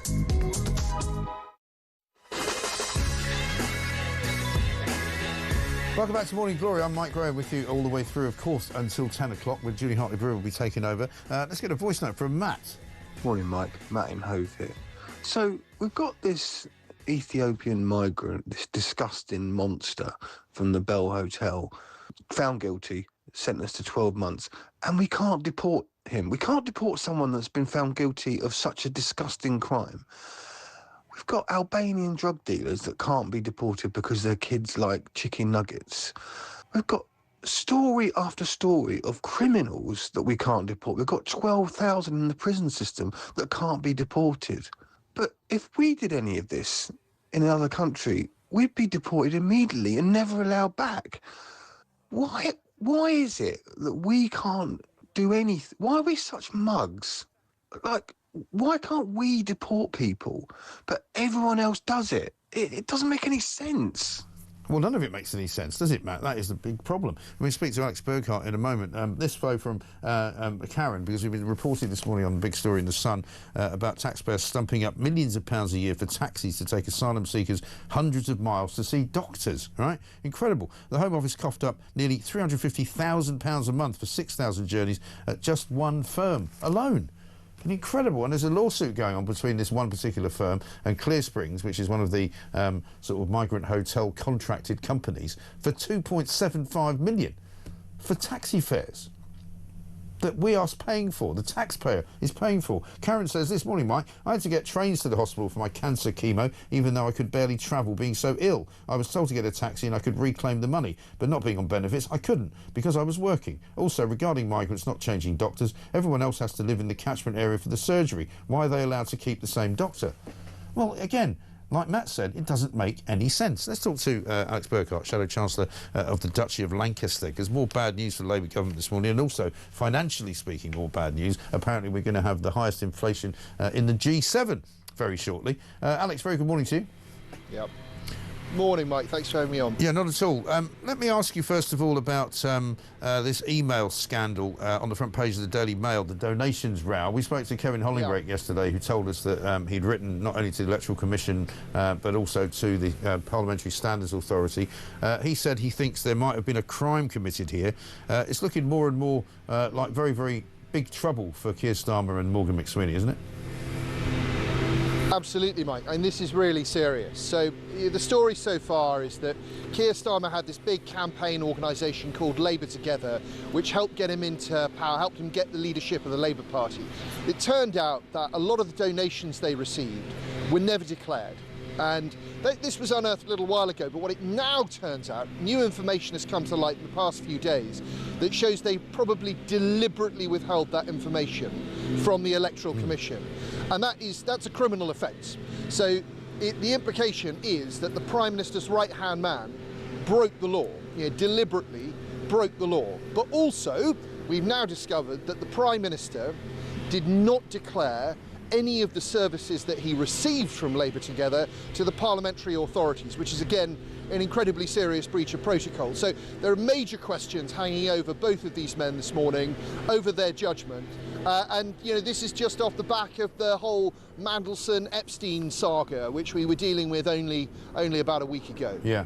Exactly right. And the story this morning sort of compounds what you've just said in a way, because it says that a top Labour lawyer actually advised Morgan McSweeney to say that it was an admin error, which sounds to me like what you might call perverting the course of justice, doesn't it? Well, absolutely. We published all of the files that have been handed over to us online today. All of your viewers can go and have a look at them. But yeah, if you read that letter from a senior Labour lawyer, it looks very much as though he's saying, your story doesn't stack up. We're going to have to put this down to an admin error. I think this whole thing stinks, and that's why we called for an investigation. Yeah, absolutely right. And of course, Keir Starmer, very good at hiding away when he wants to, is not likely to be in the public eye at the moment because, of course, you're in a parliamentary recess. There's no Prime Minister's questions. There's nothing really for him to peek his head out of Downing Street for, is there? No, absolutely. Well, I hope journalists are going to ask him about it at Labour conference, which is coming up. Yeah. And it's that we're not going to let up on any of this stuff. Really, their record over integrity is shameful. And I think one of the hardest things for people across the country is saying that no one is taking responsibility for these very clear errors of judgment. Exactly right. And let's just talk about the financial sector as well. Private sector jobs slashed as well. According to a piece in the Mail, I think 50,000 private sector jobs have disappeared from the market in the last 3 months to September.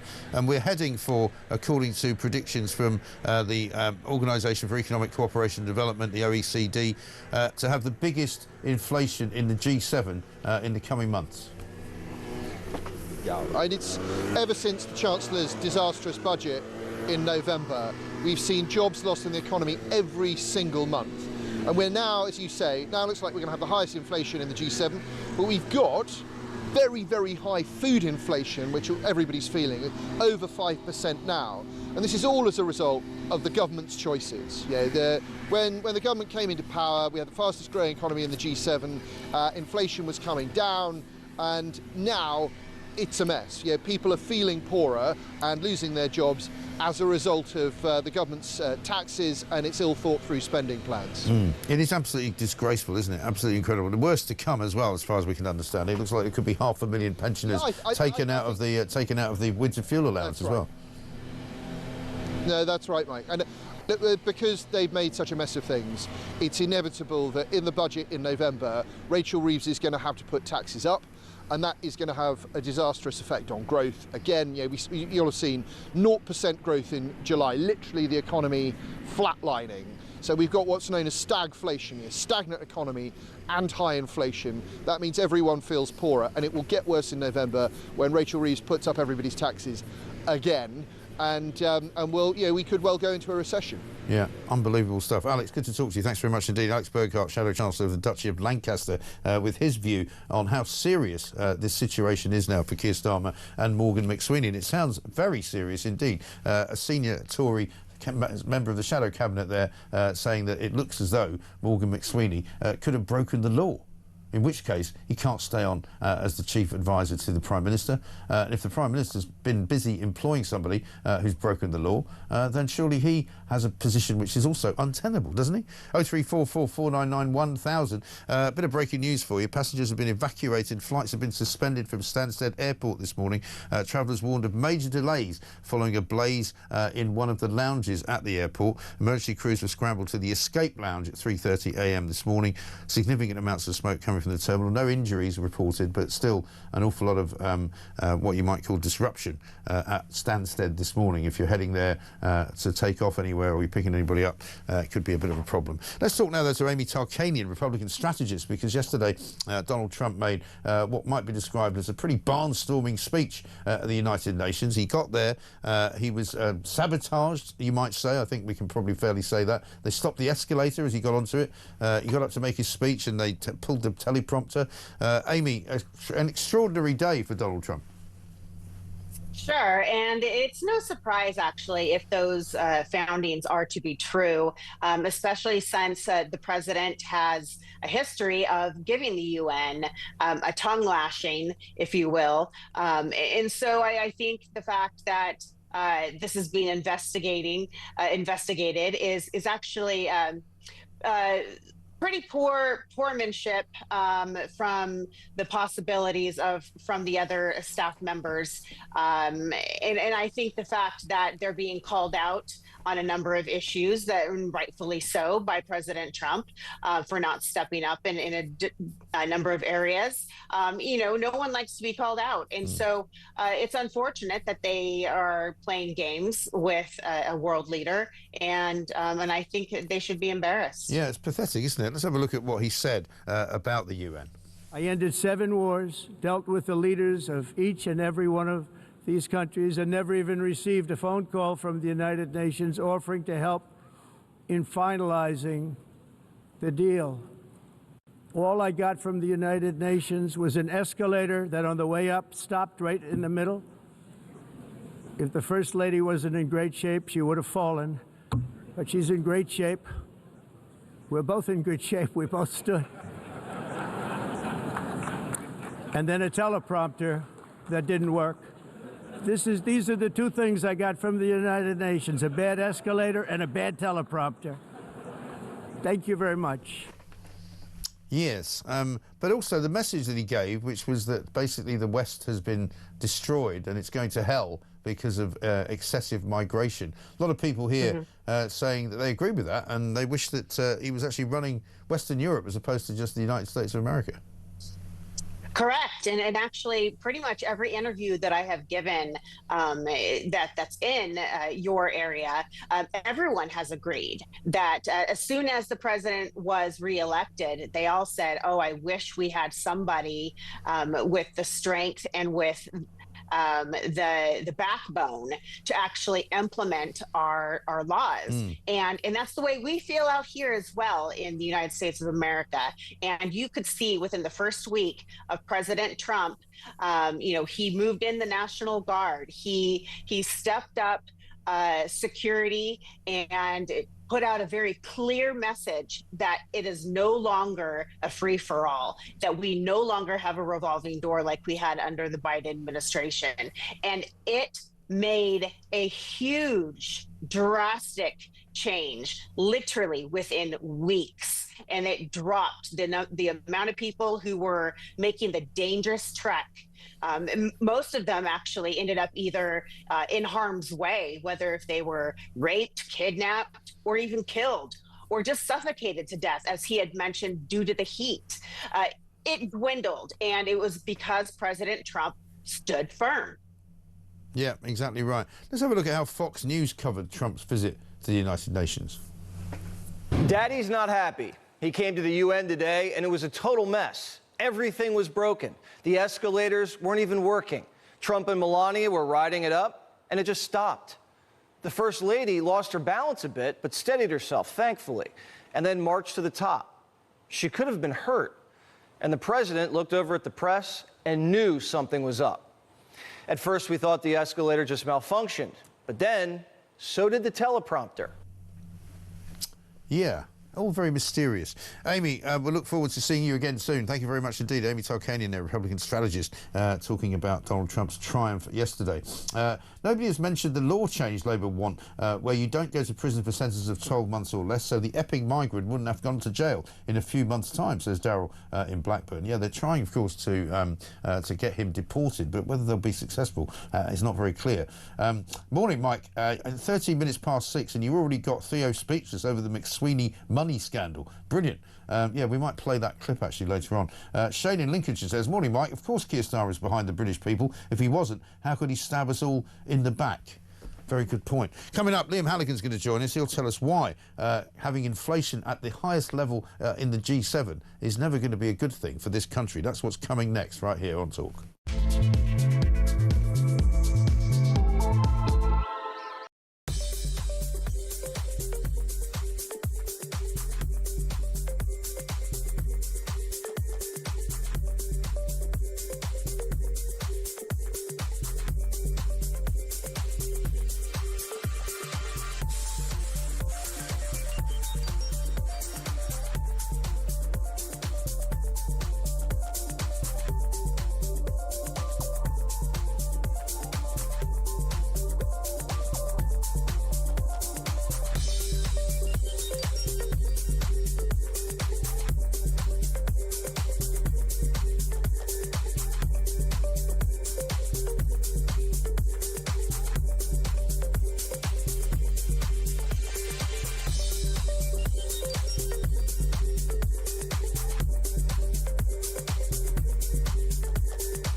Across the UK, on DAB+, on your smart speaker, on your smart TV, and on your side. This is Talk. Welcome back to Morning Glory, 7:37. I'm Mike Graham, and this, of course, is the home Common Sense. And we're talking about a great many stories this morning. The trouble that Morgan McSweeney is in because of this email that says that he should have put down as an admin error the fact that he concealed donations worth £740,000. The Tory party saying this could be a crime. They've asked the police to investigate. Could be big trouble for Keir Starmer and for his chief of staff. Meanwhile, migrants are getting free taxis to see GPs. Taxpayers are being charged to the tune of millions and millions of pounds. Susie says this: Mike, a driver for a local taxi firm in Belfast was telling me they have the contract with a taxi firm for ferrying migrants around. He has taken them long distances for medical and dental appointments, and also they're driven 1 mile to the mosque, all at our expense. Makes me so mad. It is incredible, isn't it? Another big story this morning, all about our financial perilousness, is going to be the next item on the agenda with Liam Halligan, columnist, of course, at the Telegraph, because it turns out that Britain is very close to be on the brink of having the highest inflation in the G7. Another great triumph for Rachel Reeves. Liam, very good morning to you. Good to see you, Mike. Good to be with you. Yeah, good to have you on. I mean, it just goes from bad to worse, doesn't it? I mean, one of the only things that they could sort of crow about was that they were keeping inflation relatively low until it went up just the other day, or stayed the same, shall we say, at 3.8%. But this is very bad news, isn't it? It is. You know, the OECD, there are a bunch of sort of public sector policy wonks from various countries. There are 28 OECD countries around the world. And they sit in Paris and they make forecasts and we report them. And it is quite important. The market takes notice of what the OECD say. And as you rightly said, inflation stayed at 3.8% on the last numbers. When you think that the Bank of England's target is 2%, we're almost double that. And a lot of people listening, Mike, this morning will say, are you telling me that life's only become 3.8% more expensive over the last year? Pull the other one, it's got bells on. These inflation numbers actually feel understating what's happening in the real world. But it is a blow for Rachel Reeves. Labour, of course, are making lots out of the fact that the OECD think that the UK is going to be the second fastest growing economy among the big G7 countries. But quite frankly, still very, very low growth. The Chancellor's desperate for some growth because it's only growth, an expanding economy, that flatters the public finances and gives us some relief. Yes, but yet again, another figure that comes out today shows that about 50,000 jobs in the private sector have disappeared in the past 3 months, just coming up to September. We know that, you know, a couple of 100,000 fewer jobs are now available, and unemployment's going to reach a 5-year high pretty soon. And without private sector growth, there is no growth, is there? Again, I feel a lot of your viewers and listeners will sense when they hear about these numbers, it will chime with their experience. Pretty much since this time last year, Mike, when it became clear that Rachel Reeves was going to increase taxation in last October's budget, the so-called Halloween budget, hiring started to slow down. And after she announced that increase in employer national insurance, £25 billion annual increase last October, it came in April. But even last October, just news of it coming meant that lots of people, you know, didn't want to take on extra staff because of the extra costs. Lowering that threshold where you start paying national insurance from 12.5 grand roughly to 5 grand knocked out a lot of those little part-time jobs, particularly retail jobs, hospitality jobs, and hiring has fallen pretty much every month since last October, and that hasn't happened since the pandemic. Then on top of that, you had a whacking great increase in the minimum wage in April, particularly for youngsters, a huge inflation-busting increase. And again, it's a nice thing to do, and it makes you feel good if you're a politician to tell businesses to pay people more money. But businesses will respond by, you know, not replacing people who leave. They'll respond by backfilling. They'll respond by not expanding their workforce. And then on top of that, Mike, I'm afraid, sorry to be a font of a lot of woe this morning, but this is what's happening out there in business. On top of that, employers also know you've got this employment rights bill coming down the track, which has been in the House of Lords.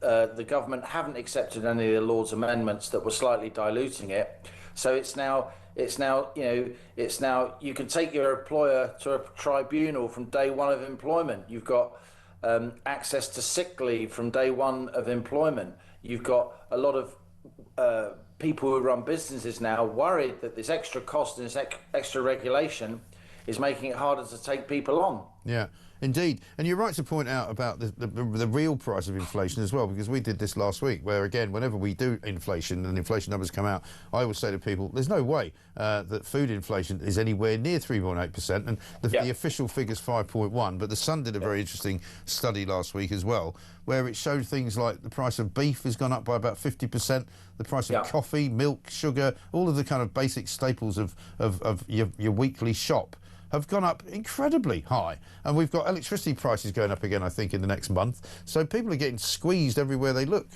And it's necessities. You talked about food, you talked about fuel there, electricity. Less well-off people, Mike, spend a higher share of their income on those things. So when inflation in those things is high, food and energy, and they definitely are, then the less well-off get disproportionately whacked, don't they? I mean, you know, you all know, Mike, you go into, let's sound like two media idiots now, you go into a restaurant, the price of a starter now is what the price of a main course was a couple of years ago. I mean, it's completely mad. And the price of a main course is the price of what a whole meal used to be. And then, oh, do you want sides with that? I mean, like, so I paid 28 quid for a bit of fish and I don't get any potatoes with it. I took my family out for a curry, right, in Sussex a few weeks ago. And, you know, my boys are now old enough to drink, unfortunately, so they were having a couple of beers. It was 250 quid for a curry for 4 people. And it wasn't, you know, it wasn't some amazing, you know, expensive Indian restaurant. It was you go into the shops to pick up a few bits and you've dropped 100 quid, right? Yeah, I know. It's scary. It's scary. And, you know, we all know that the actual headline inflation numbers, I don't know what they're doing at the ONS. They'll, of course, defend themselves. But I don't feel that the inflation statistics that are being published capture people's real lives. No. And I think it's becoming a major problem. And it isn't just some idle thought by a newspaper columnist. When that happens, Mike, you get an increase in what you call inflation expectations, and you get people bidding up their wages and pushing and for more money because they feel they're being they're being shortchanged because inflation is so high. And then you get businesses, you know, pushing up their costs to the people that they're supplying. That all goes up the supply chain. And when people expect inflation to happen, then they try and get in early and put up their prices, and it becomes a self-reinforcing spiral. And I'm afraid what the OECD is tapping into here, and they're right, is that the UK is increasingly looking like an outlier when it comes to inflation.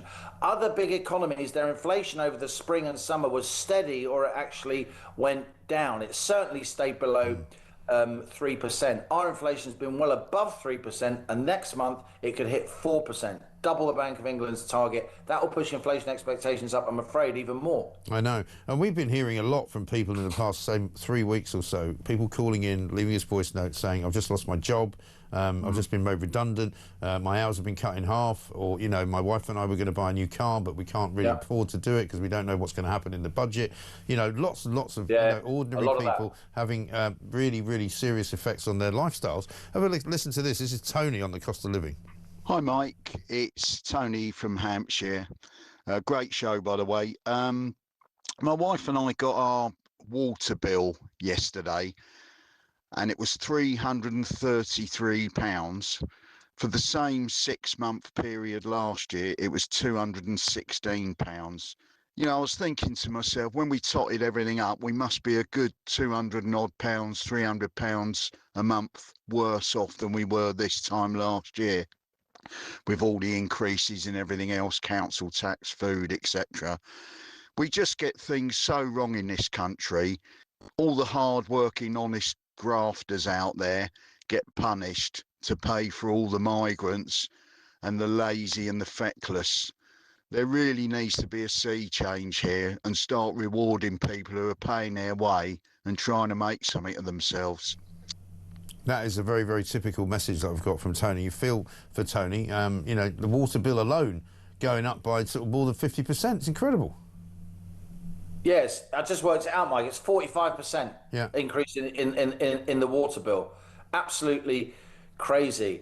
You know, council tax is clearly going to go up big time in the budget because Rachel Reeves won't accept that raising tax rates actually will slow down the economy so much, even push it into a recession, so you'll get less tax revenue. She won't accept that because ideologically she doesn't want to give that message to her economically illiterate Labour backbenchers who just want higher taxes for the sake of it, because ideologically they like higher taxes.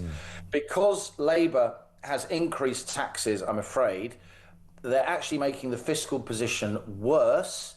To use the jargon, we're beyond the peak of the Laffer curve. The Laffer curve, I know you've talked about it, the idea that you get tax rates up to such a point that actually you get less tax revenue because the economy shuts down and people move abroad and people change their behaviour and so on. Because she's done that, Mike, she's now in a position where financial markets are freaking out and saying, we're only going to lend you money, His Majesty's government, at very, very high interest rates. And again, the UK is an outlier. We're paying a lot more for our borrowing than France, Germany, Greece and Spain, by the way, with respect to Greek and Spanish friends. These countries usually pay a lot more than us for their borrowing. Actually, they're paying a lot less now because our finances are so weak. And because she's got a manifesto pledge not to raise income tax or employee national insurance. We thought it was all national insurance, but they reneged on that. So, of course, they put up employer national insurance. Because of that, Mike, she's scrambling around for little taxes here and there that are just going to completely wind people up, like a taxi tax. Yeah. As if taxis aren't expensive enough. You know, well, except what are cab drivers and Uber drivers going to think about that? You know, unless you're a migrant, of course, in which case you get free taxi wherever you want to go. I mean, that's the story we've got in the papers this morning. That's what people are really getting cheesed off about. But listen, Absolutely. Liam, great to talk to you as ever. Thank you so much. Liam Halligan there, columnist at The Telegraph, speaks an awful lot of sense, and he's a man to listen to when it comes to the economy and it comes to the way that this government is stewarding that economy. One here from Troy, who says, I'm a London cabbie, Mike, and have regularly ferried migrants around in my taxis for the last 4 years. The biggest fare was from East Grinstead to Newcastle, cost taxpayers 900 quid. Great show, listening in Crete on holiday. Yeah, I think if I were you, I'd probably stay there, Troy, because you probably get a much better standard of living in Crete than you get here. Am I missing something here, says Mike? Very migrant taxis. Rather than spending millions on taxis ferrying migrants to see a doctor hundreds of miles away because they have his file, wouldn't it be cheaper to send a local doctor to the hotel? Well, you would think so. I don't understand the logic of this stuff and why, in any way, shape or form in the public sector, that this kind of thing goes on. Because surely, if you were running a private company, you'd go, sorry, you're spending how much on taxis? I mean, I've worked for media companies where they've had taxi accounts, right? And inevitably, at some point or other, the taxi account gets stopped because people abuse it. And that's what you do in a commercial organisation. You say to people, look, you can't take a taxi into town to get a sandwich. You can't take a taxi home just because you're feeling a bit too squiffy to get in the car. You can't take a taxi into work just because you're late. You know, taxis are for emergencies only and when you're working. They're not supposed to ferry you around and create a lifestyle. And so normally in most commercial organisations they say you can only have a taxi under extreme circumstances, if you're working very late or you're having to come to work very early. Otherwise you don't get one. Only in the public sector do you just go, oh yeah, that's fine. Taxi to where? Newcastle. How much? 900 quid. Yeah, fine, no problem. Sign it off here. This is Britain, ladies and gentlemen. No wonder we're bleeding bankrupt. 750.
I mentioned the Singaporean model, right? They review it every 5 years. You've got to actually be able to bring benefits. You've got to be able to prove that you can integrate. I think actually you walk around your home, Julia, in London, and I imagine that you'll find many people not too far away from where you are that simply do not integrate within British life. Absolutely. And ultimately, we cannot have the social cohesion that we have been so used to for so very long if we actually allow this to continue.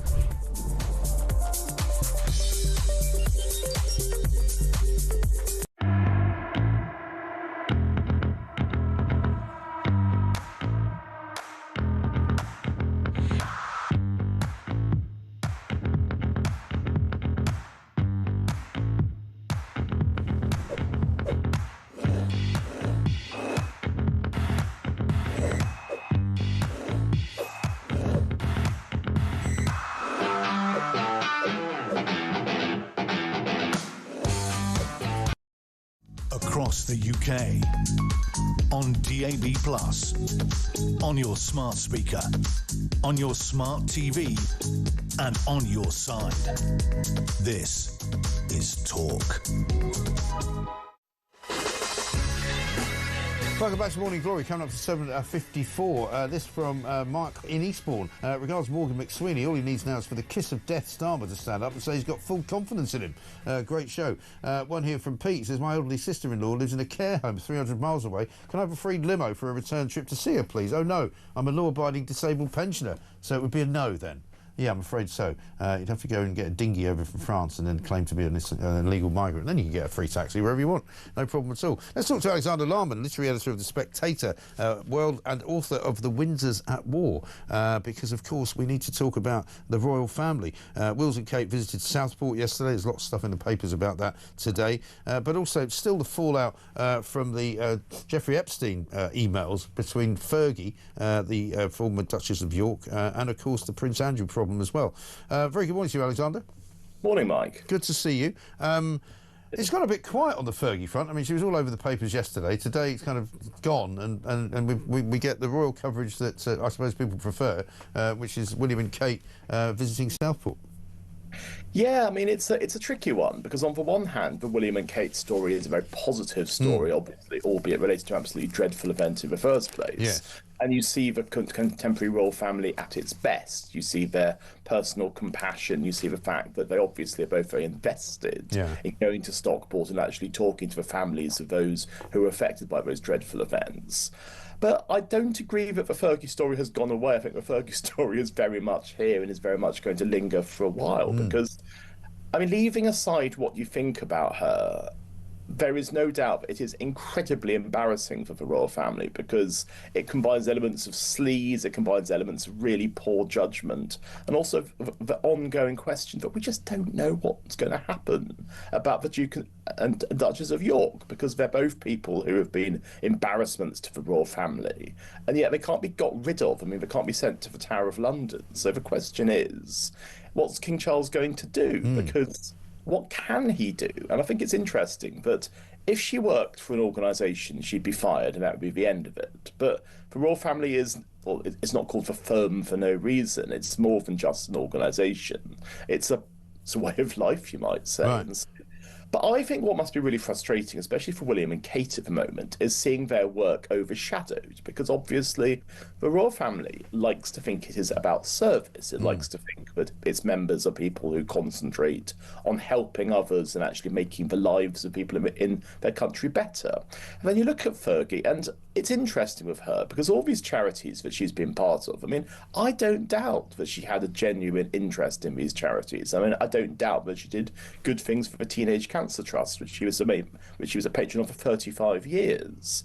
But on the other hand, she's a very limited woman. And I think that what we have to remember is that expecting good sense from her is just not going to happen. No, you'd have to say, if you were looking at using her as a sort of a figurehead for your organisation, that somebody in the meeting would go, well, you know, the thing is, you know, she can be quite good, but there's always something that goes wrong, because there always is, you know, whether it be the toe-sucking incident, whether it be, you know, books that she's written, whether it be, you know, the way she used to behave when she and Diana used to roll around together and sort of poke people with umbrellas, and all, you know, all the way back to that.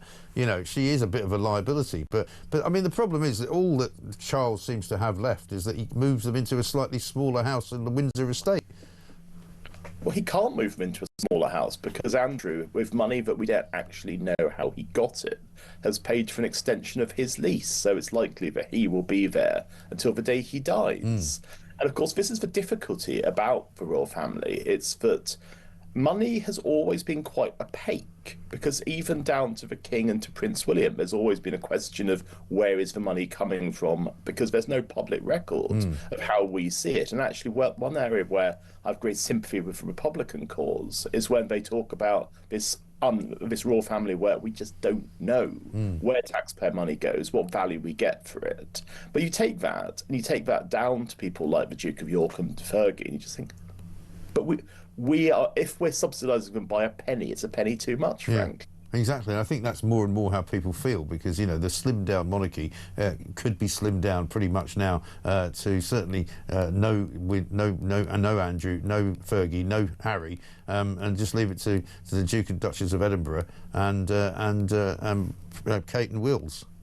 And the Princess Royal, I mean, don't forget her. She obviously does a fine job. Yes. But I think it's true. It's that when the King dies and Prince William takes over, he might have a very different attitude towards the royal family. But on the other hand, what we have to remember is that if you slim down the royal family to a point of veritable anorexia, then you are left with a situation where you don't actually have enough people to do these events, because now you've lost Harry, you've lost Meghan, not that she was much of a loss, but there we go.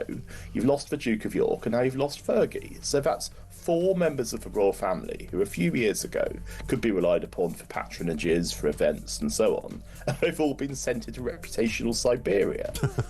Exactly right. Listen, Alexander, we've got to run. Thank you. Very good to see you again. Alexander Larman, literary editor of The Spectator World, author of The Windsors at War.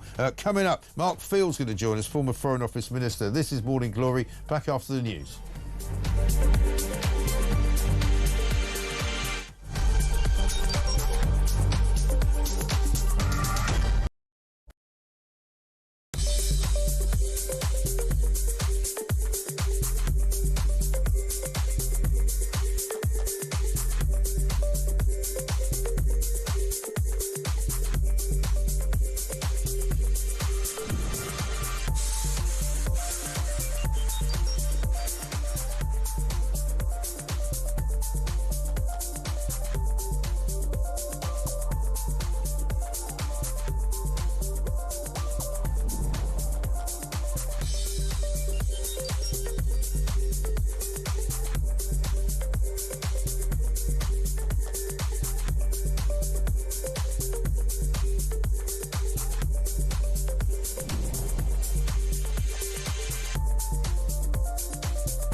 across the UK, on DAB+, on your smart speaker, on your smart TV, and on your side.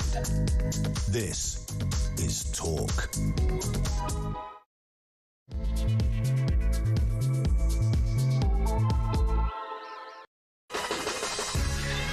Welcome back to Morning Glory. It's coming up to 3 minutes past 8. It's Wednesday, 24th of September, and we are here, ladies and gentlemen, smack bang in the middle of another week of trouble for Keir Starmer. Keir Starmer didn't go to the United Nations yesterday. Why?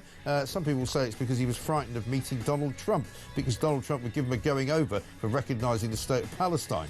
He's also, of course, didn't want to go there because he knew that Donald Trump was probably going to give a shellacking to the entire Western world, to wit on the front page of the Daily Telegraph, saying basically the West is going to hell in a handcart over migration. He says Europe has been invaded by illegal aliens. He says Sharia law is coming to London under the auspices of Sadiq Khan. He says you're destroying your countries. They're being destroyed. Europe is in serious trouble. They've been invaded by a force of illegal aliens like nobody's ever seen before. And of course people in this country are going, yeah, you know, he's got a point. Absolutely right. One of the big stories as well on the front page of The Sun this morning is migrants are getting free taxis to go and visit their GPs. But it's not just any old GP. It's a GP possibly sometimes hundreds of miles away from where they are staying. What seems to be happening is that taxi firms get hired to ferry people around, not just to doctor's appointments, sometimes to dental appointments, sometimes to schools, sometimes to mosques. And according to this piece in the Sun, the Home Office coughed up nearly £350,000 in 1 month for 6,000 journeys at one firm alone. And that's in the South and Wales, right? We've got people telling us every single moment of the show this morning that they're taxi drivers who have done trips to the north of England, trips to Scotland. We had one guy, Steve, from Herne Bay, saying he took somebody from Folkestone all the way up to Scotland for 800 quid. Another person who took someone from the south of England up to Newcastle for 900 quid. Let's get a voice note from Pete on the same subject. Fuming, Mike. I can't even get to see our bloody doctor, and he's 3 streets away. You can't get an appointment. You can't get past the Gestapo on the desk or past the very rude manager of the practice. It's absolutely ridiculous that they're taking these immigrants 500 miles to see a doctor. And it's not just that, there's a bit of a racket going on as well, because there's one company called PTS 247 which provides taxis in the south of the country of England and in Wales as well. They're suing a company called Clear Springs, who are the people who house illegal migrants in hotels and in sometimes HMOs as well, houses of multiple occupancy. They're suing them for £2.75 million. Those are for taxi bills for illegal migrants. It's absolutely extraordinary, absolutely staggering. We'll bring you more details on it, of course. Another blow to Shabana Mahmood, the Home Secretary, as well yesterday on the one-in, one-out fiasco. They've managed to send 4 people to France. A 5th person who was going to go yesterday back to France and then head to Eritrea has been told he can't go. He's going to be kept in this country. Also, the UK set for the highest inflation in the G7. That's another big story this morning. And, of course, 4 in 10 people apparently don't get enough sleep. We'll go to bed earlier. It's 8:05. This is Morning Glory. Let's get it on.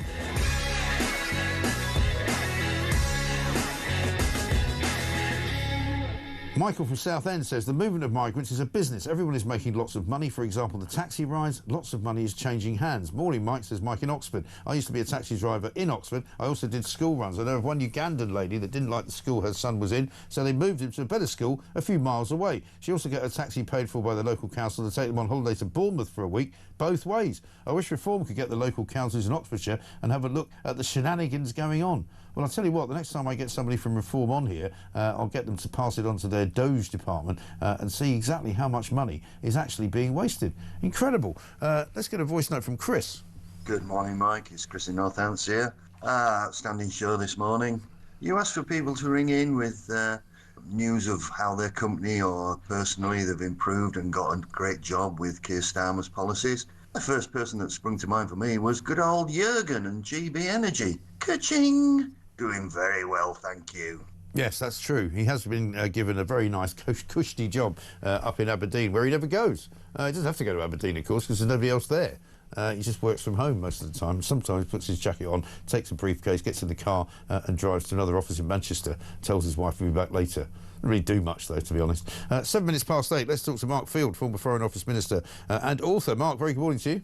Nice to speak to you, Mike. Good to see you. Donald Trump seems to set the cat amongst the pigeons, goes to the United Nations, where he is clearly a hostile guest. You know, they don't like him there very much, so much so that they made the escalator fail and then somehow managed to conspire to have his teleprompter not work. But he's basically come back from Europe going, your countries are going to hell. So that was that honeymoon over and done with then, right? Well, I think he's not the world's #1 diplomat, and I think that the teleprompter probably meant he had an even longer speech than he had in mind before. Listen, I must confess, I was a bit bemused by the surprise that was shown by quite a lot of commentators about his speech yesterday, particularly in relation to Ukraine, because he changes his mind every 5 minutes. So, he seems to be on side for Ukraine today, but who knows where he'll be in a couple of months' time. And what was striking about his comments in that regard, of course, was he didn't say where the money was going to come from, and he's made it very clear that he expects Europe to look after issues in its own backyard. And, I have some sympathy with that view. I mean, Europe has been freeloading off the US for decades now. And, of course, in the past, they complained, I think probably Joe Biden and his Secretary of State would have complained, Obama, George W. Bush before that. But what's different now, of course, is that there's no pretense to diplomacy from Donald Trump. This is his style. It's shock and awe. Right. And of course, to an extent, it's worked. Let's be honest, in the last 6 months, Europe has woken up. Countries like Germany and Spain, who are spending less than 1.5% of GDP on defence, are now committed to a rapid path towards spending 4 or 5%. And here in the UK, we've tended to provide a bit more, but again, our defence spending has gone down. My concern really about what's happening in the UK is, we may spend a lot of money, but a lot of it's been wasted. Defence procurement has been a disgrace in the last 20 or 30 years. So let's make sure that we are going to spend more money, whether that's providing that for Ukraine or for our own defences, that we spend it wisely. Well, indeed. And I mean, one of the things I suppose that is refreshing about Donald Trump's approach is that, compared to what has gone before, he is having more success because, as you said, Europe had kind of, fallen way behind in terms of GDP spending on defence. And what he's managed to get them to do is to kind of buy American arms to then give to Ukraine. So he's sort of achieved two things, really. One, he's getting money in for the US economy that otherwise he would have been giving away for nothing if he was Joe Biden. And then Europe is actually spending more on their defence effectively to give arms to Ukraine. Yeah, I think it's absolutely right. The one thing I slightly disagree with what Trump had to say. I don't think Russia's economy is struggling as much as you think. I mean, on paper, you look at it and think it's so dependent upon oil and gas. The population is actually going down because of reduced birth rates and life expectancy going down in Russia as a whole. But of course, it's got a very captive market for its oil and gas. Russia goes to China, goes to India, goes elsewhere. So I don't think Russia's struggling. And in many ways, I think this was a salvo pushing, obviously Putin will be listening to this, and the idea is to try and get Putin around the negotiating table again. And the reality really for Ukraine is we don't want an ongoing war. I mean, we do need to have a ceasefire, and I appreciate that then the debate becomes, where are the boundaries all set. But I think an ongoing war isn't good news for Ukraine or indeed for Russia. No. And what do you make of his sort of remarks around about shooting down Russian jets? I mean, he basically said Russian aircraft intruding into NATO airspace should be shot down. And we've seen a couple of incursions recently, haven't we, from the Russian side, who have kind of intimated that it was a bit of a test. Well, it is. And I think Estonia and particularly Poland feel that they were seconds away from doing something dramatic. But I think the reality, of course, is if something were to be shot down, very quickly we go from a Cold War situation to a much potentially hotter war. However, I also think, you can't just have a situation where Putin is constantly pushing a stick at NATO countries. I mean, he is trying to make it very clear to NATO countries that they are in their backyard going to make life difficult for them.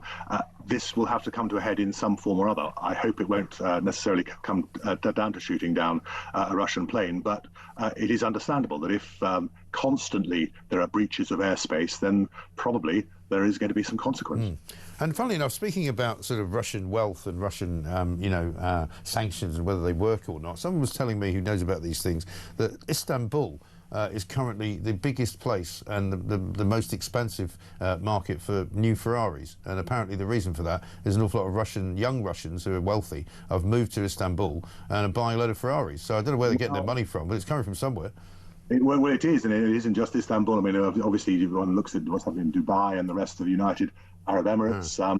And what tends to happen is that international flows of relatively hot money move from location to location. So, for example, a decade or so ago, it was Cyprus and then Malta, and as you say, probably it is now Turkey and the UAE. Yes. And what about his general view as well of the West and its countries going to hell? I mean, as I say, he was only at Chequers a little while ago. He seemed to be very enamoured with the history of Britain and the history of all the various people that had been to Chequers, and he was obviously one of them, and he was very happy about that. But when he said this, I mean, I'm going to ask you in a minute what you make of it. Have a listen. When your prisons are filled with so-called asylum seekers who repaid kindness, and that's what they did. They repaid kindness with crime. It's time to end the failed experiment of open borders. You have to end it now. See, I can tell you, I'm really good at this stuff. Your countries are going to hell. Any system that results in the mass trafficking of children is inherently evil. Yet that is exactly what the globalist migration agenda has done, and it's what it's all about. Yeah. A lot of people listening to that yesterday saying to me, well, he's not wrong, is he? No, I mean, listen, he's said it in pretty undiplomatic and robust terms that we're all getting used to listening to. But as you say, underneath it all, there's a kernel of truth. And the trouble is, as we've seen here in the UK, we are powerless. We thought we were taking back control when we voted to leave the European Union almost a decade ago. And of course, the reality is it has changed our relationship with the EU and free movement of people. But of course, the large-scale migration and the Human Rights Act and being a member of the ECHR is something that still needs to be resolved. And to be honest, it's not just a debate here in the UK, of course. It's a debate throughout the Western world.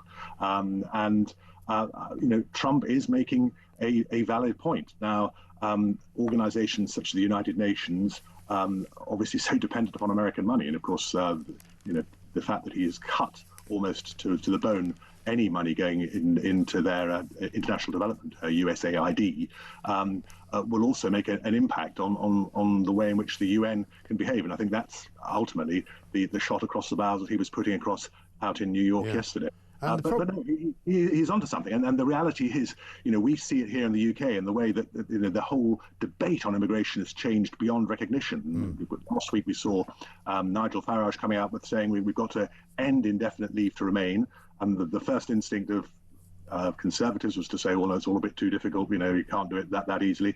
There were implications from some on the left of that's racism, but I suspect in 6 months' time, Keir Starmer's government, assuming he's still in post, but whoever's in the Prime Minister at the time will probably be making changes along those lines. We are in a rapid state of flux about this whole immigration issue. Well, that's it. There's no question that the British Labour Party policy has changed irrevocably since just about 3 years ago, where they would never have wanted to put any barriers up to people coming across the Channel, other than trying to make it even easier for them to come. Now they're actually actively trying to deport people because they realise that's what British people want to see. And similarly, in the rest of Europe, there's no question that for the last 25 years, Europe in pretty much every capital and every city in the West has changed, dramatically. It has. I'm obviously based in central London. My constituency was in central London, so we've been used to the hyper-mobility and hyper-diversity, but you can see the demographic changes that have taken place in my 35 years of adult life since I first moved to London. But that's happening in much of the rest of the country now. And, there are small market towns in the middle of Lincolnshire and Wiltshire where exactly the same is happening. But I think what's also interesting, and you touched on it earlier on, actually, Mike, in relation to the story that the BBC investigative journalists put forward.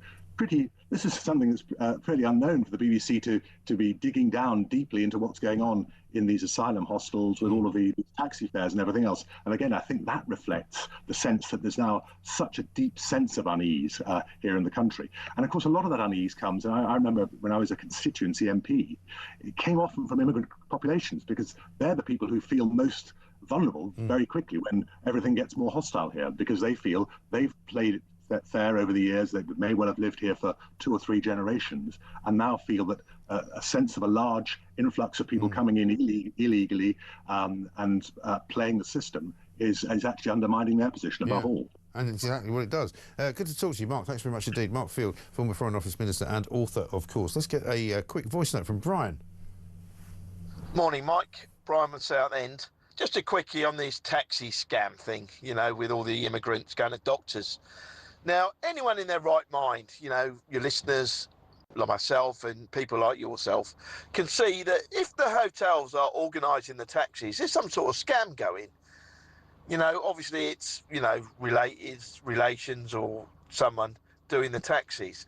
And also, on the doctor thing, you know, why can't you have a catchment area, say 30 miles in each area in a county or something, and every day, every 2 or 3 days, there's a surgery which has approximately 2, maybe 3 doctors who all get together every 2 or 3 days, hold a surgery, and you have a little happy bus or minibus, as they call it, going round, picking up all these immigrants who need to see a doctor and go to see the surgery and then drop them back after. Hey, how much money would that save? It's not rocket science, but obviously, you know, no one thinks like us in this government. I don't see why we have to take them anywhere, to be honest. You know, if you've got to get to a doctor's, you take a bus. If you can't get near the doctors, then you can't go for one. If you want to assimilate properly with British people, then you have to wait for about 2 months to see one. You don't get instant access. Why should you? Why should they? Why should we pay for it? It's absolutely ridiculous, completely and utterly mad. But you're right to say there's a scam going on, because there's a lawsuit currently going on between PTS 247, the taxi company, and this company called Clear Springs, who run the hotels. 2.75 million in unpaid invoices, according to PTS 247. And the Clear Springs people are saying, we don't believe that these trips were actually ever made. But we're talking £2.75 million that they're after for taxis, right? Stop winding me up, says Maureen. Free dentist. As a pensioner on the old state pension with a very small private one, I've had to resort to a private dentist, yet the illegals get everything. The cost of everything is causing concern, but I'm dreading the coming year. This from Joanna in Salisbury. Taxis, that's nothing. Our cash-strapped council that added £5 million to its debt last year and is struggling to pay for social care. They're paying £35,000 for 70-mile round trips. What, presumably for migrants, are they? Just to add to the story regarding migrants getting taxis to see a GP, says Kevin from South Yorkshire. I used to work at the Home Office in Sheffield and would frequently see taxis arriving from all over the UK, bringing people who were being processed by the Home Office. Instead of waiting until an appointment was available at their nearest Home Office processing centre, they were allowed to take the next available appointment, wherever that was in the country, and the taxpayer was picking up the fare. I mean, this is unbelievable, isn't it? What an incredible story, which we are now just getting more and more details added to, thanks to all of you. Keep those stories coming, please, because we need to keep talking about it. Coming next, John O'Connell's going to join us. He's from the Taxpayers Alliance, the chief exec. He's written a piece in The Sun about these freebies. £600 cabs to the GP. Labour aren't fixing the two-tier state. They're making it worse. Of course they are. This is Talk.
many people not too far away from where you are that simply do not integrate within British life. Absolutely. And ultimately, we cannot have the social cohesion that we have been so used to for so very long if we actually allow this to continue.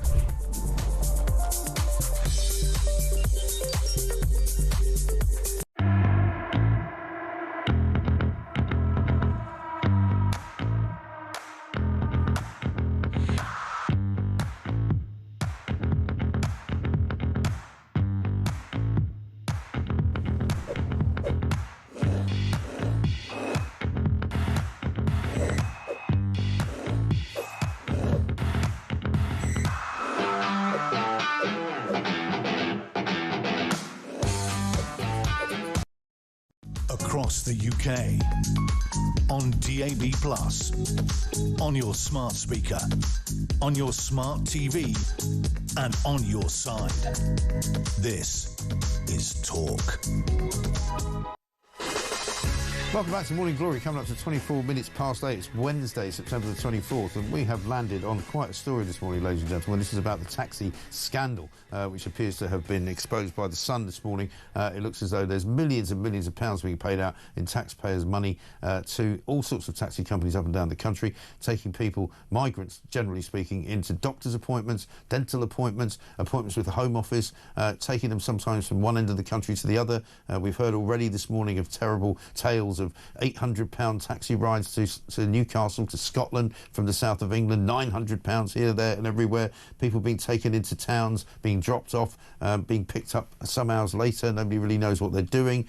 It's really quite extraordinary. We're going to speak in a moment to John O'Connell, CEO of the Taxpayers Alliance, who's written a big piece in The Sun this morning. John, good morning to you. Just before we do that, the other big story we're chasing this morning is on the front of the Mail, which is the latest scandal involving Morgan McSweeney, the Chief of Staff of Keir Starmer, inside of Downing Street, taking £740,000 of donations and then failing to declare them. We spoke earlier to a Tory, a shadow cabinet minister, who is alleging that this is a crime and that the police need to get involved, and it's going to very, very shortly soon end up with Morgan McSweeney in some very, very hot water indeed. Here's Government Minister Pat McFadden talking on Sky News this morning about it. Do you think he'll stay in his post? Yes, I do, and you know, I think he's a very talented individual, as I say, someone I've worked with closely, and these issues which are being raised today, I can see why the Tories want to make as much of this as they can, and they want you to be asking me and other Labour spokespeople about it. But the Electoral Commission, which is the body which is charged with policing donations, declarations, everything of this kind, they looked into these issues 3 or 4 years ago. They took action at the time, and they issued a statement last night making clear that was the case. Yeah, they fined him back in 2021, 20 breaches of electoral law involving undeclared donations. But whether or not that includes the 740,000 is not clear.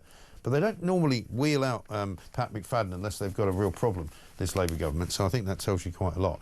But John O'Connell's here. John, good morning to you. Morning, Mike. The country goes from, you know, bad to worse every single day. You've got a big piece on the page 10 in the feature pages of The Sun today saying Labour aren't fixing the two-tier state, they are making it worse. And as I was just saying to you, we're hearing even more incredible examples of the amount of waste the government is spending taxpayers' money on, particularly when it comes to ferrying these migrants around all over the place. Yeah. In my piece, we outline one taxi trip in particular, which cost 600 quid, and as your callers and you've been discussing all morning, that seems to be the tip of the iceberg. Yeah. And migrant hotels are obviously costing close to £6 million a day. To operate the 200 of them across the country. And as you say, you know, migrants are being chauffeur-driven, essentially, to dentist appointments, doctor's appointments and all the rest of it, while we have to sit on waiting lists and pay for our own dental appointments and all the rest of it, and make our own way there. Yeah. On the bus. And your own way back. Yeah, and your own way back. And on the bus, which the Housing Minister, Matthew Pennycook, called us ordinary citizens that take the bus, and these migrants are no ordinary citizens. Yeah, I mean, why can't they take the bus? I mean, I know it's not your fault this is happening, but I mean, why on earth does Matthew Pennycook or any other housing minister or any other Labour minister think that they're somehow special cases. Even within the regulations, there's an obligation to ensure that migrants are taken to various health appointments, but again, that doesn't necessarily mean it needs to be the most expensive cab in town or whatever else. They can get on the bus. In fact, the chap himself who took the £600 cab trip said it was ridiculous and they, it could have been done by train. Yeah. So the recipients of this even know that this is... But also even the premise that, if they've moved one of these migrants to a hotel further away from where they were, and that's why they're bringing them back to take them to a doctor who had already seen them once before. Yeah. Again, if you move house, you don't get to go back to the doctor you used to go to. You go to a new doctor. You fill out new forms at the new GP. And you apply to a new GP surgery, and you get hopefully seen by them. Or not. Sometimes you get told, sorry, there's no more room. And particularly with dentists as well. There's a big problem with people moving house and not being able to register, but it doesn't seem to be a problem for other people. But the other point, which is interesting in the news story as well, is that some people obviously believe that some of these journeys which are being charged for on these huge contracts, multi-million-pound contracts, are bogus journeys, because PTS 247, which is the taxi firm in the south of England who are being used by this Clear Springs operation, who are a bit like Serco, they're suing Clear Springs over a £2.75 million unpaid invoice for taxis. I mean, it's hard beggars belief, doesn't it? Yeah, the sums are just completely... Yeah, the total lifetime tax for an average household in the UK is just over £1 million. That's over a lifetime. Yeah. A household will work an entire lifetime for £1 million. And these numbers are chucked around like they're sort of confetti. You know, it's absolutely astonishing. It's not good enough, and yeah, there might be this obligation to ensure that people make their medical appointments, but why does it have to be the most expensive option possible? But also, says who there's an obligation? I mean, we seem to be putting migrants in front of everybody else in almost every aspect of our lives. They get access to social housing before anybody else. They get access to these hotels now because the hotels have been shut down, so you and I can't go and stay there. They get access to taxis, they get access to doctors, to dentists, they get access to all manner of things like half-price visits to theme parks, they get free driving lessons, they get free credit cards that they can spend money on when they get taken into various towns to spend money. They get free food. I mean, it's just, the list goes on and on. It's grants for school uniforms. But you're dead right. There's a whole sort of raft of rules and regulations and obligations that we need to sweep away and start again. The system's clearly broken. It's being taken for a ride, and it's taxpayers who pick up the bill, and they're the ordinary citizens that have to take the bus. And the bottom line is that now we know that in addition to a lot of hotel chains making an absolute fortune because they're housing migrants, you've got landlords making a fortune because they're giving their houses out to local authorities so they can use them as HMOs. We now know there are taxi companies who are probably solely... Nobody can't get a taxi in some parts of Britain because they're all busy working with migrants. Yeah, I'm in a commuter area, and it's difficult to get a taxi on a Monday morning, and well, any morning in the week, frankly, and it will show you why. Right. Because there's a much more lucrative deal elsewhere. So it's almost like a two-tier economy. There's the migrant economy, and then there's the rest of us. It's an interesting point because we're seeing it in justice. We've seen some very strange sentencing decisions when it comes to different types of people before judges. Yeah. We're now starting to see it quite clearly in the economy. People felt it, but now we can see it quite clearly with these figures coming out. Absolutely. It really is quite sure. And the Sun have obviously got an editorial on it as well here saying it's only by arriving here illegally that you can expect free bed and board in a hotel and a chauffeur-driven trip to the doctor. If you're a taxpayer, the politicians will take you for a very different kind of ride. And I mean, you guys at Taxpayers Alliance do a great job in highlighting some of the waste that we see in kind of, departmental areas and in the kind of expenditure that offices make. But this is off the scale. I mean, this is a completely different level, because when you're talking about this one company waiting for a bill of £2.75 million being paid, I mean, how many other taxi companies are making that kind of money on a sort of regular basis? If you scale it up and down the country, the sums are going to be completely mind-boggling. It wouldn't be surprised if it went north of £1 billion. And there's obviously the impact to taxpayers, which is profound and disgusting and needs to be changed. There's also the impact on small businesses, because if you've got a migrant hotel, guess what? The cafes aren't being used, the theatres aren't being used, the restaurants aren't being used. So you kill a sort of ecosystem and an economy around that as well. So we're doing damage several times over with this kind of stuff. And all we get from the Treasury and from Rachel Reeves is that, oh, well, you know, we'll have to tighten our belts and we'll have to put taxes up because, you know, we've got a great big black hole in the government's economy. Well, maybe try and stop spending some money on all of these bleeding migrants, deport some of them, deport a lot of them, and stop ferrying them around in taxis. Yeah, absolutely. You're dead right. Get that spending question right first before you start coming to taxpayers and asking for more cash. And you've seen proposals this morning about increasing tax on the middle class. No, thank you. How about you deal with this kind of stuff, get to grips with it, save, you know, hundreds of millions, if not billions, on all of this kind of stuff, and give us all a break. Yeah, absolutely. Absolutely unreal. Great piece. Anyway, John O'Connell, have a look at it. Page 10. More fury as more freebies are revealed. £600 cabs to the GP for illegal migrants. As John says, Labour are not fixing the two-tier state, they are making it worse. It's absolutely incredible. Let's get a voice note from Gav. Yeah, morning, Mike. Gav from down in Dorset. Just listening to your show this morning. Great show as normal. I think we need to stop looking and calling them illegal immigrants or immigrants. We just need to start calling them Labour voters, future Labour voters, and that knocks it into reality a bit. It explains a lot. Also, 800 quid from a taxi from Kent to Scotland, but he could make it, but from Eritrea to here on foot. Something desperately wrong there, Mike. Have a good day. I mean, that's a very good point. You know, you didn't need to get a taxi from Eritrea. You know, taxi for the Eritrean. I mean, for heaven's sake, it's I don't know what to do.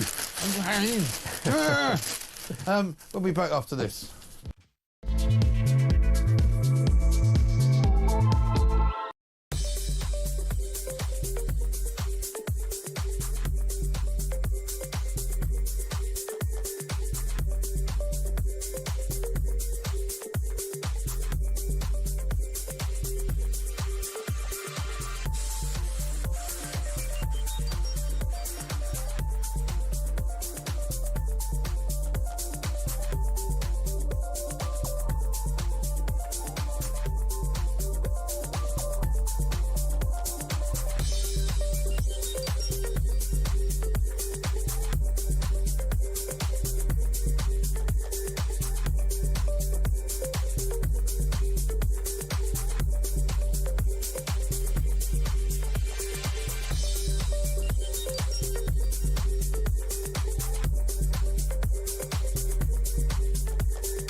Across the UK, on DAB+, on your smart speaker, on your smart TV, and on your side.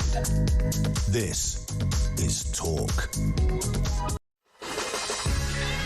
Welcome back to the Morning Glory, 8:36. I can't believe this story. It's kind of taken off now in a world of its own. It's an amazing story in The Sun this morning about this idea that migrants are taking taxis literally up and down the country, up and down the streets and the roads and the motorways of Great Britain because they need to go to the doctor. Some of you are absolutely as incredulous as I am. Bill in Northumberland says, morning, Mike, taxis are the tip of the iceberg. The Sun needs to investigate the bills that dentists submit. Absolutely shocking. And Peter in Suffolk, morning, Mike, why is there an obligation to get them to the doctors? Nobody feels an obligation to get me to the doctors. Well, exactly, not even the doctor. One from Ernie who says, Mike, what's wrong with these migrants? If loads of them are going to the doctors, I can count on one hand how many times I've seen the doctor, and I'm 68. And I bet you didn't charge £1 million for it either, or 2.75. Absolutely incredible. I'm a disabled housebound pensioner and I had to travel 3 miles for a medical appointment, says Mick. A cab cost me £60 return. I can't afford hot water and I live on mince. I wish I was a migrant. I mean, it's beggars belief, this. More. Chris, in Scunthorpe, migrant taxis sounds like major fraud is steadily being uncovered. Of course, no rules will have been broken, so no one will be held accountable. Well, this is what's wrong, isn't it, with this country? It is absolutely being taken for a massively long ride, not just by the migrants, by people who run taxi companies, by people who own private rented property, who are now giving their properties out to local authorities so they can be changed into houses of multiple occupancy, so they can make a fortune from these migrants and have guaranteed income for the rest of their lives. From, like I say, not just the dentists and the doctors, who knows what money they're making out of it, the people that run the hotels, the people that run the ferry companies that take people on buses from point A to point B. You know, there's an awful lot of people making an awful lot of money. And we get told, oh, taxes are going to have to go up in the autumn. Well, I'll tell you what, Labour government, you know, how about you stop spending a load of money, billions and billions of pounds, on people who don't deserve it, and start spending it on us, and start giving us some tax breaks. Otherwise, there's going to be some pretty angry people knocking around, and the migrant hotel demonstrations will just be the start of it. Tony Smith's here, former head of the UK Border Force. Tony, very good morning to you. Morning, Mike. I see you got the guard dog there, just in case anybody decides to make a run for it. Yeah, sorry about that, Mike. No, that's all right. I'm a big fan of dogs. Big fan of dogs. Give him a bowl of milk or something. This latest situation with the taxis, I know that's not necessarily what we're going to end up talking about, but this shows you, doesn't it, how a little kind of, shall we say, carelessness at the Home Office level of who's in charge of what project leads to. Because here we've got millions and millions of pounds going south, taxpayers' money paying for trips that are being made by migrants which don't need to be made and which shouldn't be being paid for. Yeah, you're right, Mike. This is the asylum support system that's in place at the Home Office, which demands that, as you know, when an illegal entrant enters the country and claims asylum and claims to be destitute, then there's a support arrangement wrapped around that. And a lot of that involves giving contracts out to the private sector. That includes contracting out services for hotel accommodation where there isn't asylum accommodation. Because once they get to first point of temporary admission, then they are entitled for first, at least for basic level healthcare and dental care services, which are then provided, and then of course they get moved around, they get shuffled around the country because different pressures put on the system, and so therefore, you know, in order to fulfil all of those obligations, then the department will say, well, okay, we'll have to move you back there for that appointment, back there for this appointment. But it is quite scandalous. I'm glad it's being made public. I think our asylum support system is absolutely broken. Yeah. We are spending money, Mike, on things we can't afford to spend money on. We are far, far too generous, and that, alongside of the legal frameworks that operate over illegal entry these days, needs a fundamental reform. And I'm afraid I have not seen any initiatives coming from this government that they intend to do that. They say they're going to do whatever it takes, Mike, but actually they're not doing whatever it takes, I'm afraid. Well, they're not. And also, you'll know this as well as anybody, Tony, that many of these sort of asylum support schemes would have been started up when there weren't that many asylum seekers, when there weren't that number that we now have of people coming in at such a high rate. Because instead of dealing with, you know, a few thousand a year, we're now potentially dealing with 50,000 a year. And suddenly you've got, you know, a ratcheted up economic spend, 50,000 sort of higher than you thought it was going to be per head. I mean, how about this from Stephen Kimberley, right? He says, when we returned from holidays to Liverpool John Lennon Airport, we were picked up by a pre-booked Uber. During the journey, our driver said he was from Harlow and was picking us up on his way home, as he had picked up a Somali couple from the Croydon Immigration Centre and driven them to a Merseyside hotel for 500 quid. I mean, you know, there's going to be a story like this every 5 seconds coming in. Yeah, well, I was there when we settled it up. So I didn't set it up personally. I was in the Border Force, not the asylum support teams, but actually the idea when they, you know, this began was again a court ruling, Mike, which doesn't surprise you, is that, you know, when we started getting illegal entrants claiming asylum at our borders, we said, well, you know, we're not going to provide any support. We'll give you temporary admission or bail, if you like, and you have to come back and see us when we've got time to see you. And then something, well, you can't just do that if they're destitute. Article 3. ECHR, that's inhuman and degrading treatment. Home Office, you have to provide some kind of support. That's where it all began. But I mean, it's gone to a point where giving them basic level support. I mean, £250 a week or something, you know, to come in and be able to look after themselves until we can remove them. It's far cry from where we are now, where actually we're giving them a complete service, end-to-end service, unending asylum accommodation, be that in hotels or in the communities, as well as all of these wraparound services. That has become standard customer practice, and we really need to get we need to get a grip of this. We need to stop doing this, because people feel like that. We should be detaining them when they arrive. We should be, if they need an emergent. But we used to put them in detention centres, Mike. When I was there, we'd have a doctor in there if they were ill. But the objective is to detain and remove them on the detain fast track system, which I did run. Now it's almost a common common practice to assume that if we get a boat today, by tomorrow, a lot of those migrants will be automatically put in hotels, and their pile will just be thrown onto the case backlog, and away you go. Exactly right. Because, you know, we know that there's a detention centre near Heathrow, because the people that were detained most recently were put in it. You probably know which one it is. I can't remember the name of it, but I think they detained 100 people since they announced this one in, one out scheme, right? And since that time, something like 9,000 people have come through the system, and they're all in the country. 100 were detained. So far, they've managed to remove 4 of them. You know, and so, I mean, the system just simply doesn't add up. They tried to detain, or they tried to deport a 5th person to Eritrea, I think, yesterday, and a judge ruled they couldn't do it. So, I mean, at this rate, they've been going for 10 days, they've sent 4 people back to France. It's ridiculous. Yeah, so what should be happening, Mike, is they should be detained on arrival when they come off the boat. Right. They go to Manston. Manston's only a short-term holding facility, Mike. You can only keep people there for 24 hours. We've been sued a number of times for holding people longer than that, because we couldn't screen them for longer than that. And then so automatically, is what I'm saying, is they will get bail. Almost certainly they will get bail for an indeterminate period. When we did start work on the Rwanda plan, I did a bit of that. We said we wanted to try and detain people off the boat. So now let's just pick up some of the ones that are already here. Immigration enforcement went out, picked up about 200, and they were put in detention with a view to a Rwanda flight. Once they're in detention, Mike, then the legal framework kicks in. You will get applications for judicial review on grounds of habeas corpus, on grounds that you haven't got the capacity to remove. The lawyers will lodge injunctions. You know what happened with Rwanda. That went on for a couple of years. Now we're seeing the exact same thing with France, Mike. France is a safe country. It's manifestly safe.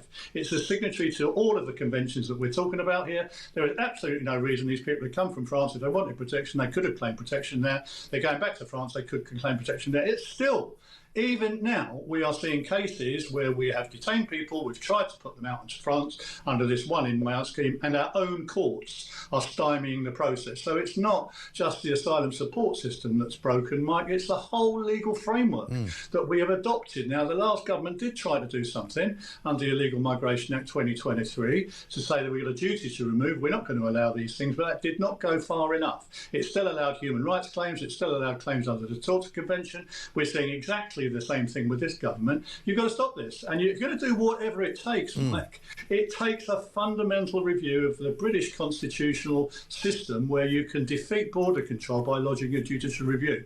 And I haven't seen anybody do that yet. Even under the last Rwanda plan, that did not go far enough. And so we are where we are now. When the migrants see this happening, the message is simple for them. Get in a boat, get in the territorial waters, and you will be admitted. And it's very, very unlikely you will ever be sent back anywhere. And as I can see how people are really frustrated by this, I'm just glad it's all playing out in the media, Mike, because I can assure you this is not new. This has been going on for a long, long time now, below the radar. Even before the boats were coming, we were letting people stay under these circumstances. Right. So we've got to do something about ECHR, human rights, torture convention. All of those things need absolutely throwing out and get back to a situation where people turning up without documents, without a permission in this country, are detained on arrival, kept detained and removed from the territory forthwith under the authority of an immigration officer, and we're not able to do that anymore. I mean, looking at what happens in the rest of Europe, I mean, can you see, or do you know whether there's a country that's actually doing it properly? I know Italy sort of managed to stop a lot of the people arriving on small boats from North Africa under Giorgia Meloni. We know that Greece, I think, has now put a detention centre into Crete, so they've managed to sort of hold off quite a few people who were landing on their shores from North Africa as well. But is anyone doing anything that we should be copying, if you like? Well, you're right. The tide is turning in Europe, and some of these countries, particularly Greece, as you mentioned, Mike, are now detaining people on arrival. They're not letting them in, particularly on Crete. They're not even letting them into mainland Greece. They're keeping them on the island with a view to removal. The problem they've got is the same problem we've got, is actually getting that removal going, because they do all have, to a greater or lesser extent, the same interventions that we have on law. But the EU are taking a much firmer line now on interdiction on the seas. They are now supporting Coast Guard operations off of North Africa. We've seen offences and all kinds of stuff going up on the eastern border to stop weaponising of migration. There are lots and lots of things that are going on the external EU border that are not going on our border, and that's mainly because the EU won't have it. They say, no, actually, it's your problem. You're the ones that have to secure your own border. We're not taking people back from you.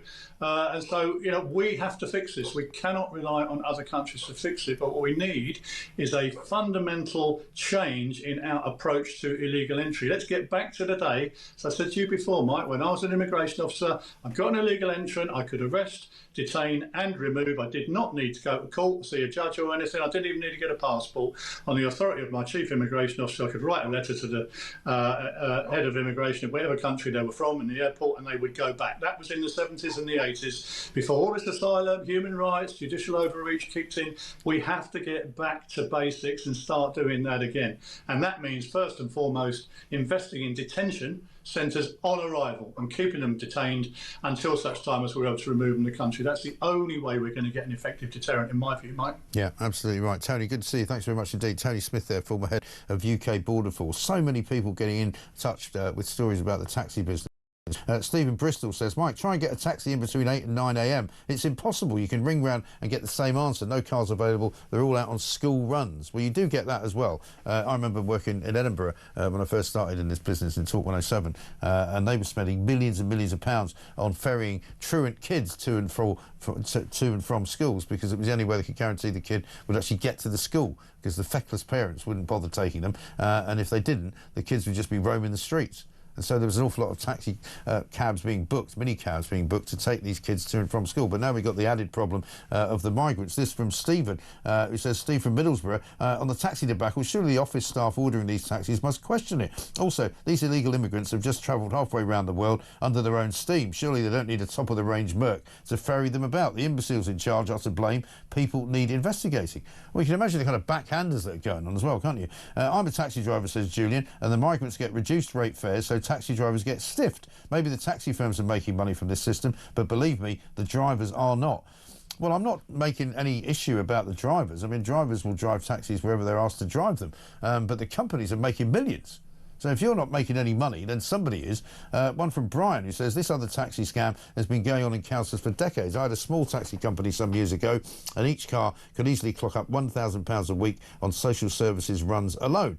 The school run was a big earner in particular. A regular run was to send 4 cars to take 4 kids from traveller camps to take them to the same school, as they could not travel together for safety reasons, and then send another 4 cars to fetch them home.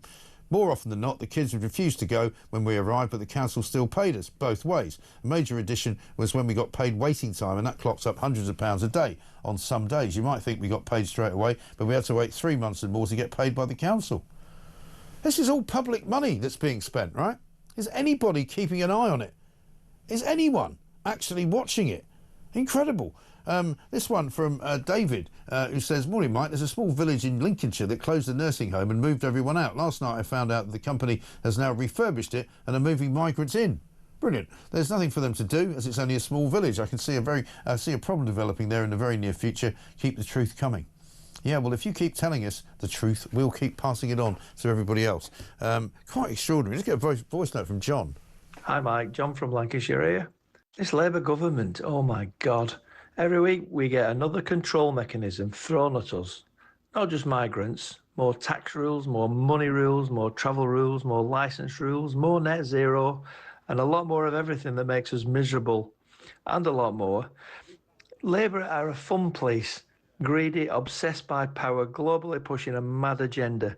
I've got a business that has had 60% increases in running costs in the last couple of years, and it's nothing to do with, oh, it's 3 or 4% inflation. It's massively more than that. Yet customers are at the limit of their affordable patronage. It can't go on, and my business will fail if we get any more costs. Thanks, Mike. Great job. John, thank you very much indeed. We reported earlier, didn't we, that something like 50,000 jobs in the private sector have disappeared in the last 3 months, are coming up to September alone. Private sector is kind of crumpling in on itself because of the amount of cost the government is putting on running a business. And it's not sustainable, and people are losing their jobs. We hear from them every day. We get people very sadly ringing up and leaving us voice notes and leaving us messages and sending us texts to say we've been very redundant. We can't look forward to a winter because we don't think we're going to have a job after the end of October. That kind of thing. It's happening all over the place. A bit of breaking news this morning. Passengers heading to Stansted Airport should be prepared for delays. Passengers have been evacuated, flights suspended. We'll bring the latest on that as we get it. Major delays following a blaze in one of the lounges there, a place called the Escape Lounge. Was found to be on fire 3:30 this morning. Significant amounts of smoke coming from the terminal. That has now been extinguished, but there will be delays both coming and going into Stansted Airport. We'll let you know when that's all cleared. It's 8:52. More coming up after this.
Imagine that you'll find many people not too far away from where you are that simply do not integrate within British life. Absolutely. And ultimately, we cannot have the social cohesion that we have been so used to for so very long if we actually allow this to continue.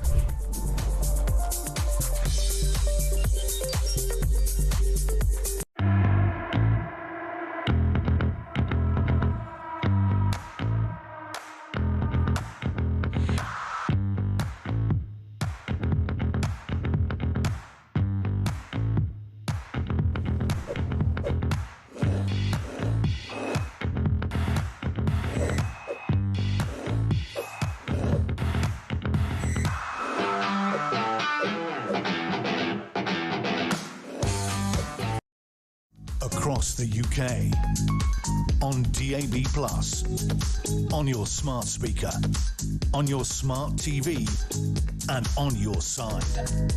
This is Talk.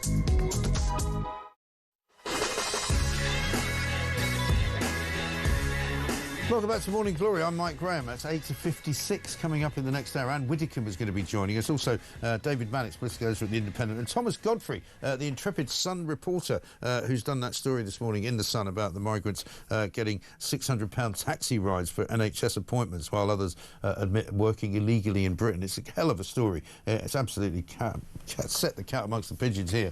This from Lash. Mike, I'm in the 60% tax trap, and that's before council tax, car tax, energy tax, VAT, and get absolutely hammered. I have 4 kids under 16, and we worked it out. If I were to drop out of the world of work and hit the benefit system, I would not be much worse off. If I were to find some ailments in my kids and mercilessly exploit this, I would be better off. It kills my motivation getting up at 5:30 to get into London and getting back late. I feel like a prize mug. I know, it's embarrassing, isn't it? People think to themselves, what on earth is going on? Here's one from Chirpy Graham in Huddersfield. I'm a pensioner. My water bill went up by nearly 50% this year. Tan says this. Good morning, Mike. I'm an emigrant, a British citizen who left the UK in '93. I've warned my kids not to live in the UK because of all the migrant issues, let alone the rest. Please start exporting the illegals. Well, I mean, that's what the government says they're going to do, but the government doesn't appear to be doing it at any great speed. 4 so far in 10 days. Absolutely ridiculous. Let's get a couple of calls on the line. John is in York. He used to work for hospital transport. John, very good morning to you. Hello, mate. Hey, how you doing? No, it's not bad. I didn't work for hospital transport at all. Oh, didn't you? I used to get hospital transport. I used to get it. Sorry, my apologies. I misread my little note there.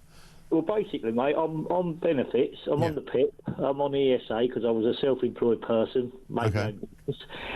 Years ago, diagnosed with a load of stuff. I'm actually, this time next week, I'm having open heart surgery. Okay. Basically, I was eligible for hospital transport up until about 3 weeks ago when suddenly the criteria changed.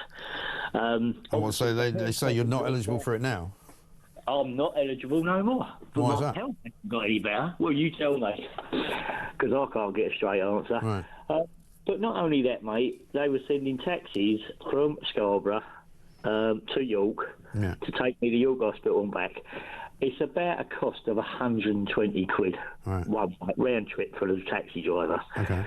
They've actually got a taxi firm in York and Malton, which is literally 10 minutes away, that they could use. Right. So, yes, there's a scam there straight away. Right. Also, because I'm on ESA, now, this is where it gets really tricky, because I'm on employment support allowance, contribution-based, because I was self-employed. Right. That means there's 5 different ESAs. I don't qualify for tax credits. I don't qualify for eating allowance. I don't qualify for none of that. Even dental. I've just literally had to pay for my dental because obviously I'm going for the art op. Right. But I can't even get a taxi like an Uber, 20 quid, and then claim it back because I'm on the wrong ESA. So the whole system completely... It's baffling, isn't it? It's completely baffling. I mean, what you've just said, John, makes no sense at all to anybody listening to it. Listen, I appreciate your call, though. Thanks for telling us your story. But it's mad, isn't it? Why have they got all these weird systems running? They're free here for you, not free for you over there. It's bonkers, isn't it? Coming up, loads more in the next hour. This is the home of common sense, but it's going mad today. This is Talk.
across the UK, on DAB+, on your smart speaker, on your smart TV, and on your side.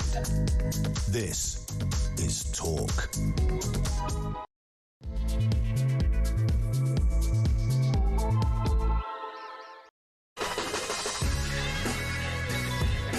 Welcome back to Morning Glory. We're into the final hour of the show. It is Wednesday, the 24th of September. It is coming up to very nearly 3 minutes past 9, ladies and gentlemen. A bit of breaking news for you this morning that there is a problem at Stansted Airport. There was a small fire at about 3:30 this morning in a place called the Escape Lounge.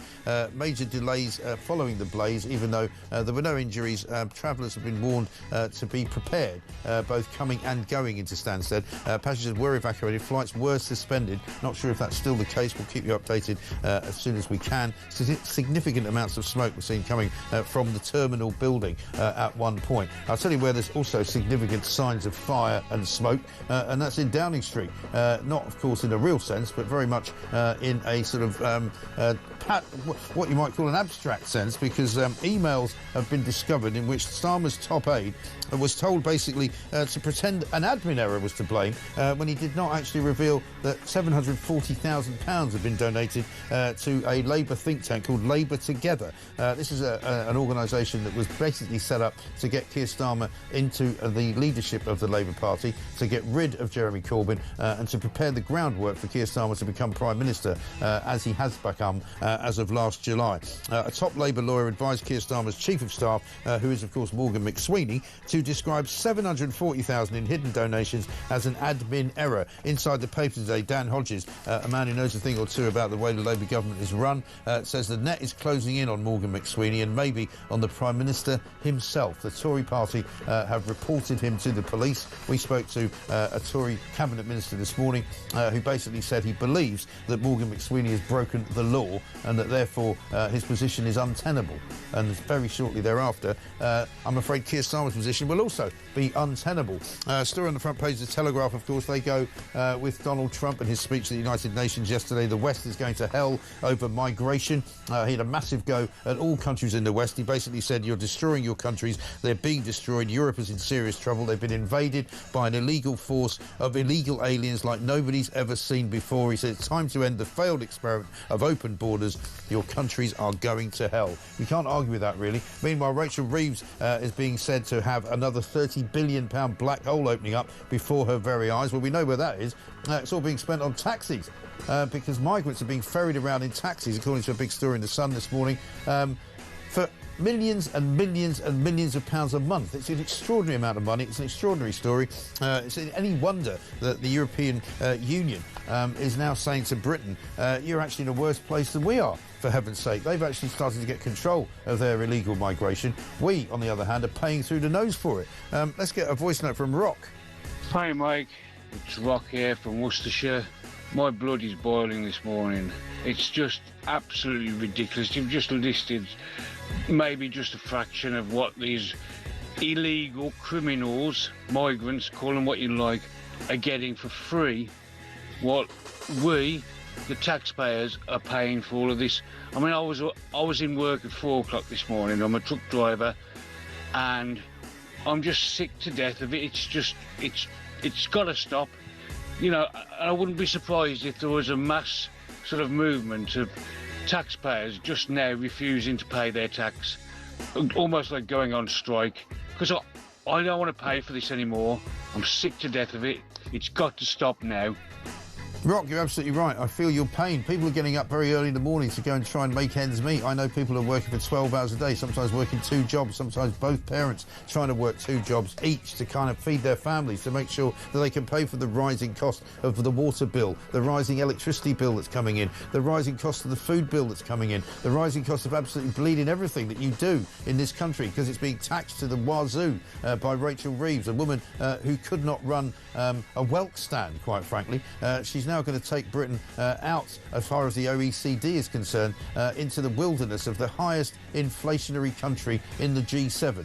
That's not much to boast about, Rachel, I'm afraid. 0344 499 1000 is the number. On top of that, the deportation backlog is getting worse and worse and worse. Migrants are having babies to stay in the United Kingdom, in addition to getting free taxis to go everywhere. And the Epping sex pest, the man that was sentenced to 12 months in jail for molesting a 14-year-old teenage girl in a school uniform in Epping, is going to be deported if they can get around to it, if they can get it past a judge, if they can do what they can to hire expensive lawyers. What on earth is going on in this country? 0344 499 1000. We'll ask Anne Widdicombe coming up a little bit later on. She's going to join us. This is, of course, the home of common sense. Let's get it on.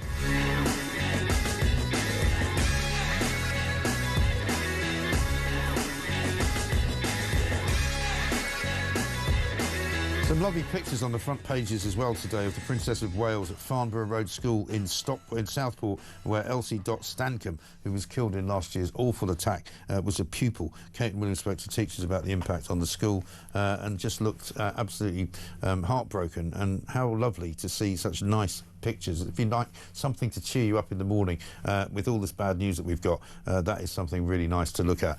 Front page of the Sun as well, they've got it too. Front page of the Telegraph, Princess Kate looking absolutely radiant as she visits these children, little innocents who didn't deserve to even see or know about what happened last year in that horrible day. Let's have a look at Dave in Cheshire. He says, "Morning, Mike. I run a small family business which has been going for about 50 years. We've just been told our electric costs are due to go up to £30,000 a year, solely as a result of non-commodity costs, or in other words, net zero costs. Simply not sustainable, so considering selling off or just shutting up shop." It's absolutely incredible, isn't it? And this from G in Liverpool. The migrant taxi story is nothing new. It's been going on for approximately 5 years, and I recently spoke with a taxi driver in Blackpool who was telling me that the Home Office regularly authorised trips from the local hotel to places as far away as Scotland, London and everywhere in between at fares of £500 plus. It's happening everywhere, and that doesn't include local authority trips for schools at over £400 per week per child. Keep up the great work. You know, how can these bleeding politicians tell us on the one hand they've got no money, that they have to, you know, somehow ask for more money from central government if they're local government. If it's central government, they have to ask for more money from us because they haven't got enough money to run the economy. And yet they're wasting billions and billions of pounds on taxis, you know, on hotels, on homes, on free stuff, for not just migrants, but for people who are apparently on all sorts of benefits. It's unreal. So talk about a two-tier system. You know, there's the people who earn money and pay tax, and there's everybody else who we seem to pay for.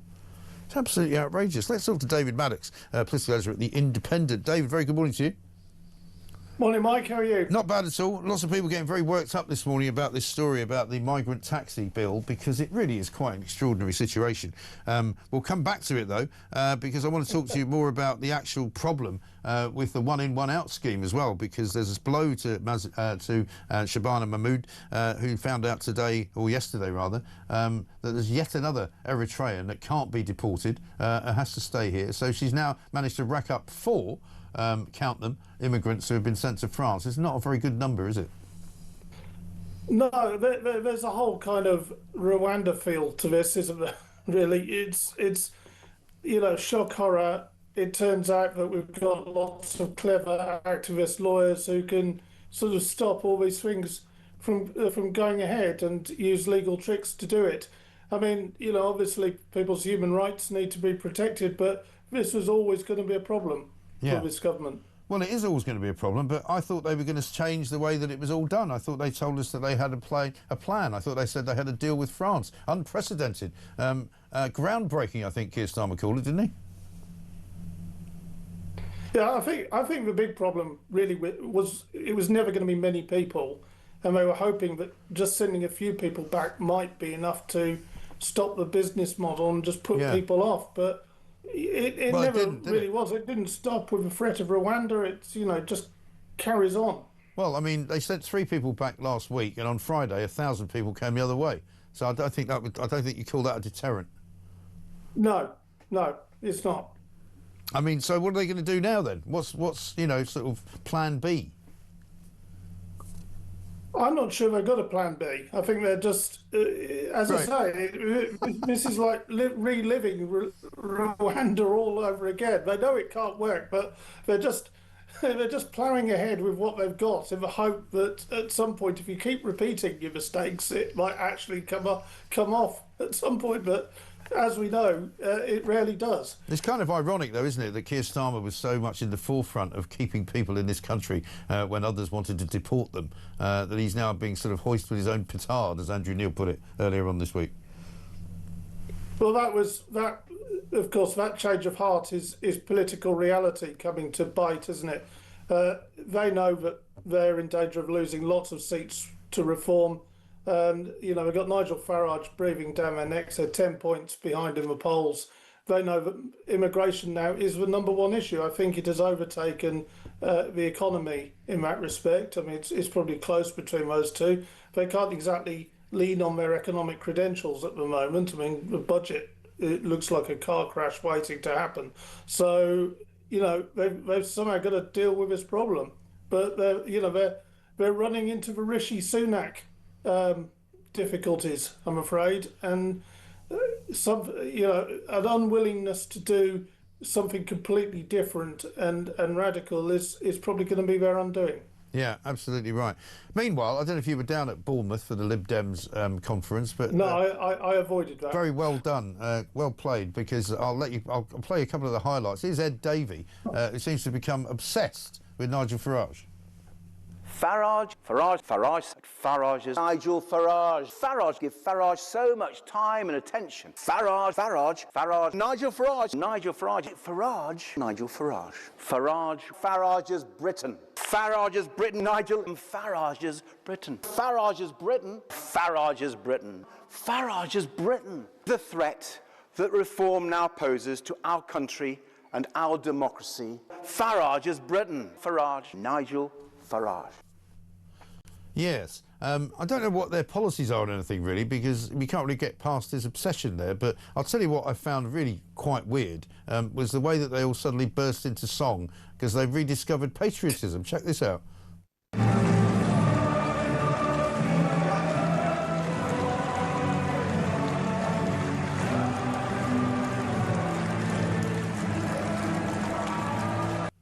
I mean, what are they trying to do? They're trying to make them look like some kind of far-right rally with all those Union Jacks? What's going on? I think, in fairness, that they're trying to reclaim the idea of liberal patriotism, that, you know, you can be liberal at heart and centrist, but still a patriot, which, you know, isn't necessarily linked in people's minds these days. But, I mean, the constant repeating of Nigel Farage, the obsession with Nigel Farage in that speech. I think it was 30 times we counted that he mentioned Farage's name. Yeah. It kind of just shows you that, you know, even though he's only got 4 or 5 MPs now, is it? I'm not sure. You know, he's dominating the political discussion at the moment. Well, the irony, of course, around it. The irony, of course, which somebody pointed out to me today, is that actually Reform got more votes than the Lib Dems. It's just that Lib Dems were rather good at targeting which seats they wanted to win, so they ended up with 70-odd seats, and Reform only got 5. So, I mean, there is reason for him to be worried in terms of the share of the vote when it comes to that. Well, Reform did the Lib Dems a huge favour in a lot of their seats. I mean, a lot of those 72 seats the Lib Dems won was because Reform had split the Conservative votes, and the Lib Dems came through the middle without significantly increasing their vote. Yes. No, but they knew, what I'm saying is they knew where they wanted to campaign because they knew that was where they could win. Yeah. But, I mean, let's talk about another story which is on the front pages this morning, and that is, of course, this deeper and deeper mire that Morgan McSweeney seems to be finding himself in. Daily Mail's got £740,000 donations round the front, basically saying a top Labour lawyer advised McSweeney to pretend that he didn't actually declare these donations because it was an admin error, which the Tory party have said to me they believe is a crime. So, interestingly enough, I did a deep dive into this in October. There were questions as far back as that, and actually there were questions before about this. It seems to have suddenly swung back, and I can tell you why it swung back, because we've known about these donations for a long time. We've known that they're a bit dodgy, potentially, I should say, for legal reasons.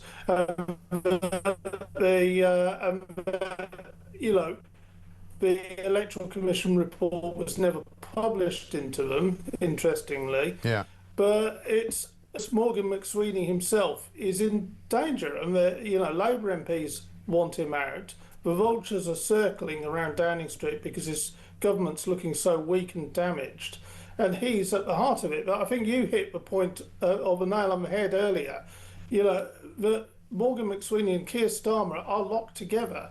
One cannot go and the other survive. No. This is a partnership that requires the two of them. So this is potentially an explosive story for Keir Starmer, because if McSweeney goes, which I believe he will, that means the end for Starmer as well. Let's have a look at Pat McFadden. Now, you know as well as I do, David, they don't normally wheel out Pat McFadden unless they're in a pretty bad place. So they put him out there this morning to try and defend the situation. Do you think he'll stay in his post? Yes, I do, and I think he's a very talented individual, as I say, someone I've worked with closely, and these issues which are being raised today, I can see why the Tories want to make as much of this as they can, and they want you to be asking me and other Labour spokespeople about it. But the Electoral Commission, which is the body which is charged with policing donations, declarations, everything of this kind, they looked into these issues 3 or 4 years ago. They took action at the time, and they issued a statement last night making clear that was the case. So, at the moment, he says that he thinks he'll stay in his job. He didn't sound 100% sure, did he? Well, they always send out Pat McFadden when we're in trouble. You know, he's the professional story killer on the broadcast round, as you know very well. And so the fact that he was out there is a suggestion that they've got a problem on their hands with this. No question. As I say, the Electoral Commission never published its full report into what happened. And it'll be interesting to see if it's forced to do so, what details may emerge. Well, exactly right, because what we do know is that the Labour organisation, Labour Together, were told that they would have to declare every single earning that they had and every single donation that they had, and then they didn't do it, right? And then they were fined, I think, something like £15,000. But it's not clear whether that £15,000 fine included them not revealing the £740,000 donation, because there were other smaller donations that they also didn't declare. Yeah, and if we look back in the history of this was all about getting rid of Jeremy Corbyn, moving the Labour Party back to the middle, actually making it a functioning democratic party again. Yeah. And they were, it was a fairly desperate situation at the time in defence of Morgan McSweeney, and he was, doing what he could to try and save the Labour Party. And actually, I think most of us would agree that the Labour Party needed saving from Jeremy Corbyn. But, it's clear that, well, obviously they were fined, so they did overstep the mark to a certain degree, and it'll be interesting to see what else emerges. Exactly right. Well, we shall see. I think they're in serious trouble on this, and I think McSweeney's not long for this world, it seems to me. David Maddox, thank you very much indeed. Please go to let's get another voice note. Morning, Mike. Harlan from Swansea here. Seems every time there's a scandal, which is every week with this character in number 10, he dodges it. Remember Mandelson? He was preparing for Trump, so he didn't face PMQs, or he sends his minions in to answer all questions. This week now, McSweeney and 700,000 gone missing or not declared by mistake, allegedly. And he's preparing for conference, or yet again, dodging. When Parliament comes back, all these questions, they're not forgotten about. You need to ask him, what about this? What about that? What about this? He needs to man up, which he's incapable of. Catastrophic government, worst in history. Keep up the great show, buddy. Ta-ra. Alan, very well said. He's right. He's an absolute coward. He dodges everything. He didn't go to the UN, right, because he was worried that Donald Trump would give him a slapping for recognising Palestine. He also didn't want to sit there while he was told that basically migration has ruined the West and has sent all countries in Western Europe to hell. He couldn't face that, so he didn't bother going. So instead he's crouching around, hiding in Downing Street, doesn't want to come out in case anybody asks him a question about Morgan McSweeney and whether or not the guy has done something wrong, possibly criminal, by not revealing where £740,000 worth of donations came from. Unbelievable stuff. Morning, Mike. The mostly silent majority in this country can now see how unfair to them this awful government is. Whether it's illegal immigrants, policing, the justice system or taxes, it has become a country where nothing seems to work in favour of decent, hard-working people. No wonder so many of us believe that reform is the only answer. All those union flags at the Lib Dem conference can only mean one thing, says Anna in Surrey. They must be far right. And one from Mick, who says, I'm surprised the Lib Dems didn't pray on Bournemouth Beach with their migrant friends. Yeah, I'm surprised they weren't waving Palestinian flags, to be honest. That's more their style, you would have thought. Coming next, Thomas Godfrey's here. He's the guy responsible for the story in The Sun, which has got everybody riled up this morning. This incredible story about the amount of money that we are wasting, people's money, taxpayers' money, on taxis for illegal migrants to be driven around the country in luxury cars so that they go and see doctors, dentists, and even the Home Office, all on our coin. Absolutely extraordinary stuff. This is Talk.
I mentioned the Singaporean model, right? They review it every 5 years. You've got to actually be able to bring benefits. You've got to be able to prove that you can integrate. I think actually you walk around your home, Julia, in London, and I imagine that you'll find many people not too far away from where you are that simply do not integrate within British life. Absolutely. And ultimately, we cannot have the social cohesion that we have been so used to for so very long if we actually allow this to continue.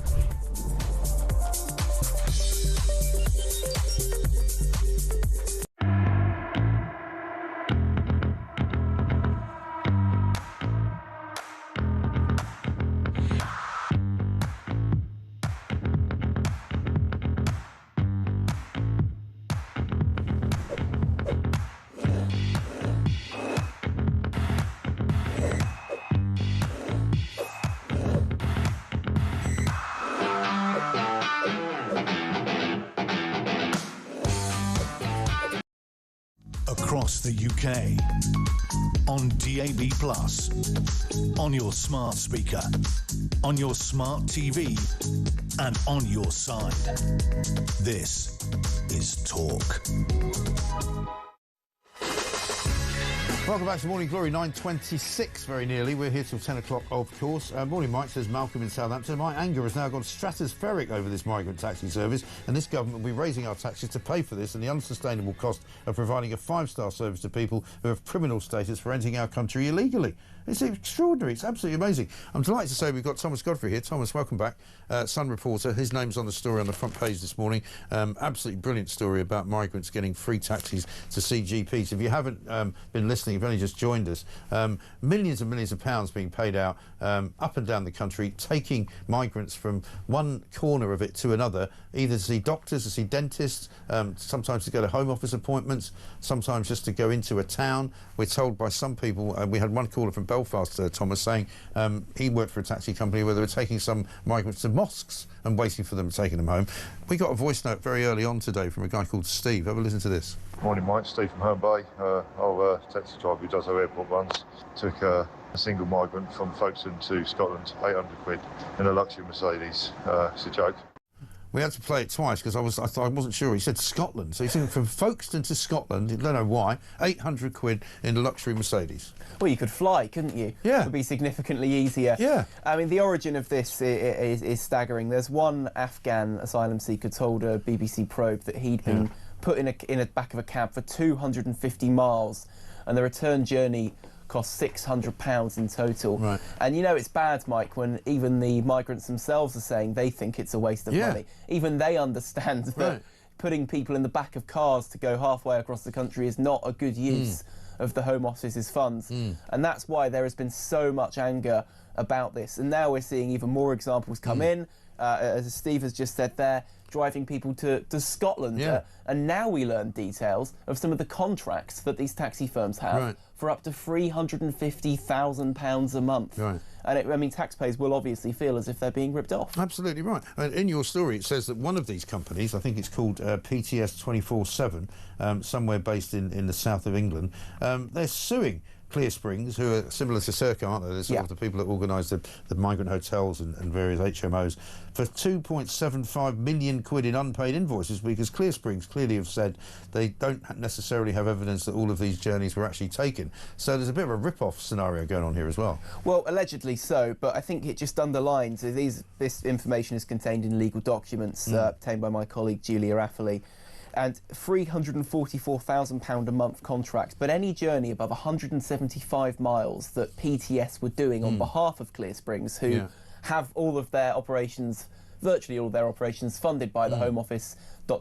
taxpayers. Yes. But any journey above 175 miles was £1.85 a mile, so it's a sort of higher rate, basically. And we also spoke to a former Serco manager yesterday who managed 5 asylum hotels in the northwest. And he said there was a constant stream of taxis turning up outside his hotels. Now, asylum seekers, the Home Office have decided, do have the right to get taxis to appointments, but there seems to be no checking as to where these appointments are. So it means that a taxi is booked in the same way, Mike. If you're living in Newcastle, but your GP appointment is in Bournemouth, or if your GP appointment is in Gateshead, which is 15 minutes away on the train.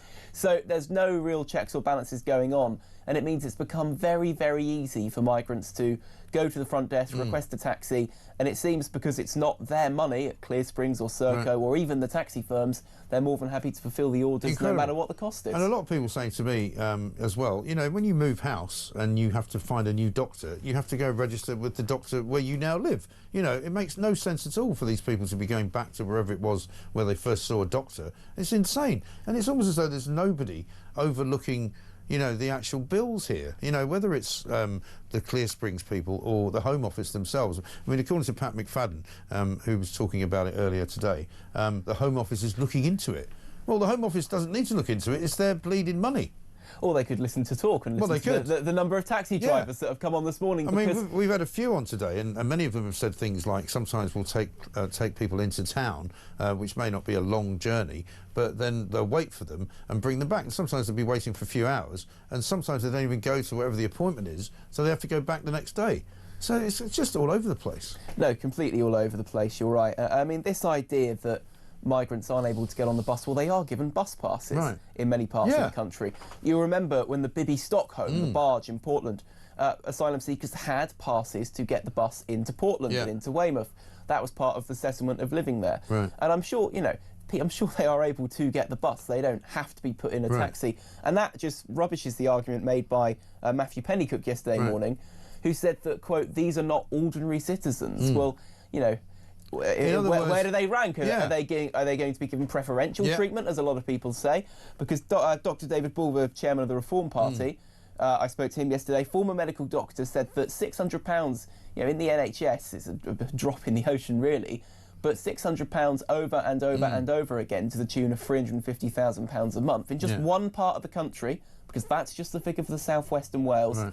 But all of that combined, I mean, you could do a lot of things in the NHS for British pensioners, people struggling to get by, who have medical appointment after medical appointment cancelled because of the state of the waiting lists that we have. Well, people have pointed out to me this morning as well that the winter fuel allowance is for most pensioners about 300 quid. Yeah. You know, so half when you're taxi, talking about half the cost of a taxi journey, which is happening on several different levels.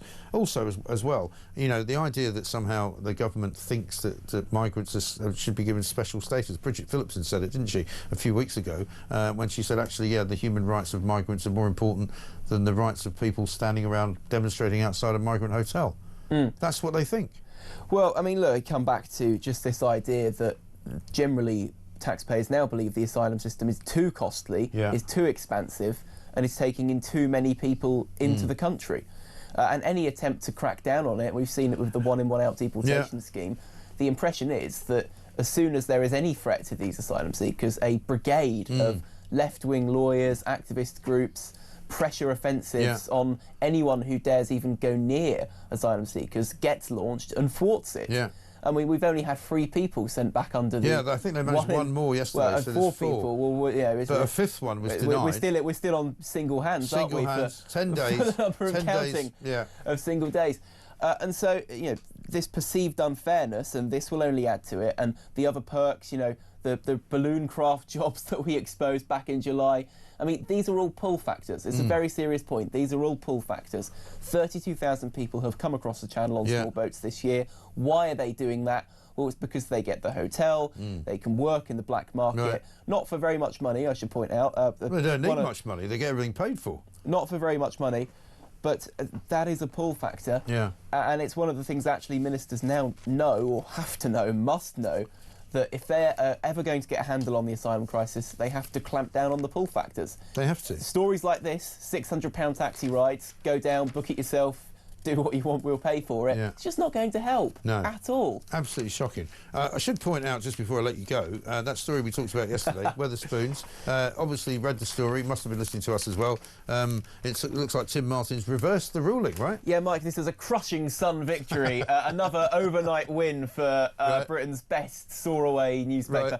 Yeah, look, Wetherspoons say that this is down to individual pubs. We went back there yesterday to find that actually that sign had gone. The sign that's in the paper today, the police queue here, one behind the other, coffee shop style line. Bosses clearly have listened to our pleas and the pleas of their customers and decided no more. The huddle is back. But there is a bit of a hangover here, like there is from COVID with the queue in the first place. There is a hangover here because when we were there, some people were queuing, obviously used to the new system, and some customers came in, saw the queue, thought, just plough straight to the bar. So maybe it needs a new sign to say, please huddle round the bar. Absolutely. Or maybe a new sign that says, we've reversed our policy thanks to the sun. Or just step up to the bar to be served. Exactly. I mean, people, I can't believe people need to be taught how to do it. It should be second nature. You know, if you're Especially British, in Britain. Exactly. Especially you know exactly what you're doing. Thomas, another great story. Thank you very much for sharing it with us.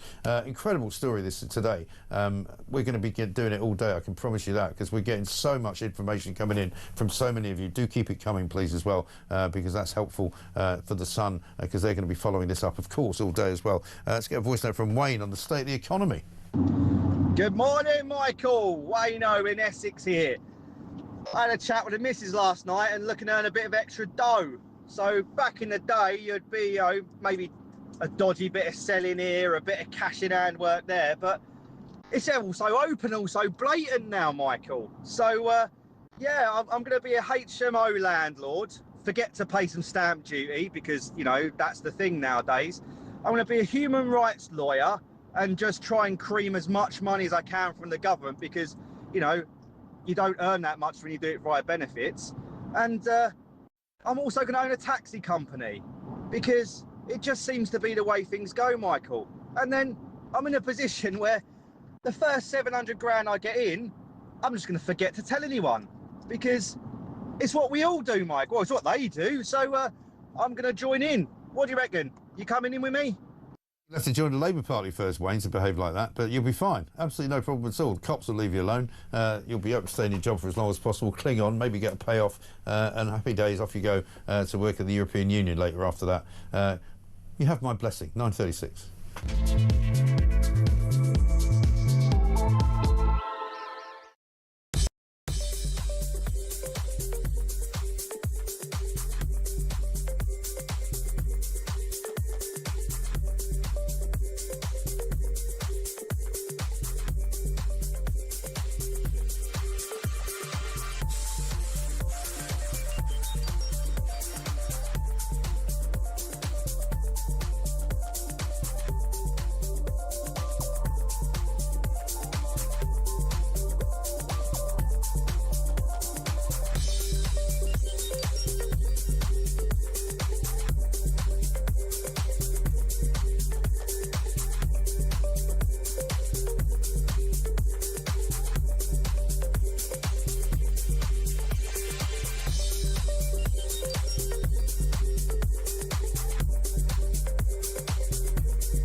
Across the UK, on DAB+, on your smart speaker, on your smart TV, and on your side. This is Talk.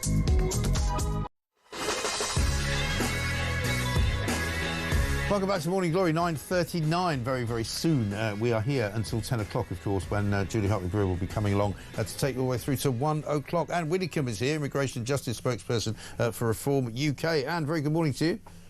Good morning. Extraordinary stories to talk about this morning. We've been catching up with the Sun story about the migrant taxis, which seem an extraordinary tale. Millions and millions of pounds being spent by local authorities up and down the country. In one case, £350,000 a month being spent on one taxi company by one local authority, 6,000 journeys, people being taken up and down the country for doctor's appointments, dental appointments, visits to the Home Office, all manner of freebies being carried out. It's only wonder we haven't got any money in this country. Well, it's not much wonder, but it also emphasises why Reform is right to say that we will be detaining asylum seekers in secure camps. Because if you've got them in a secure camp, you should be able to arrange medical appointments, etc., much more easily, rather than having individuals being placed in different parts of the country and then brought back to their old health base. So it is a nonsense. It is nonsense, and it seems to me that, and I was speaking to Tony Smith, you probably know the former border chief, about this, and he said when all of these kind of, migrant assistance schemes were brought into play, there weren't so many migrants, and so the fact is that we're now spending bucket loads more money because there are so many more of them.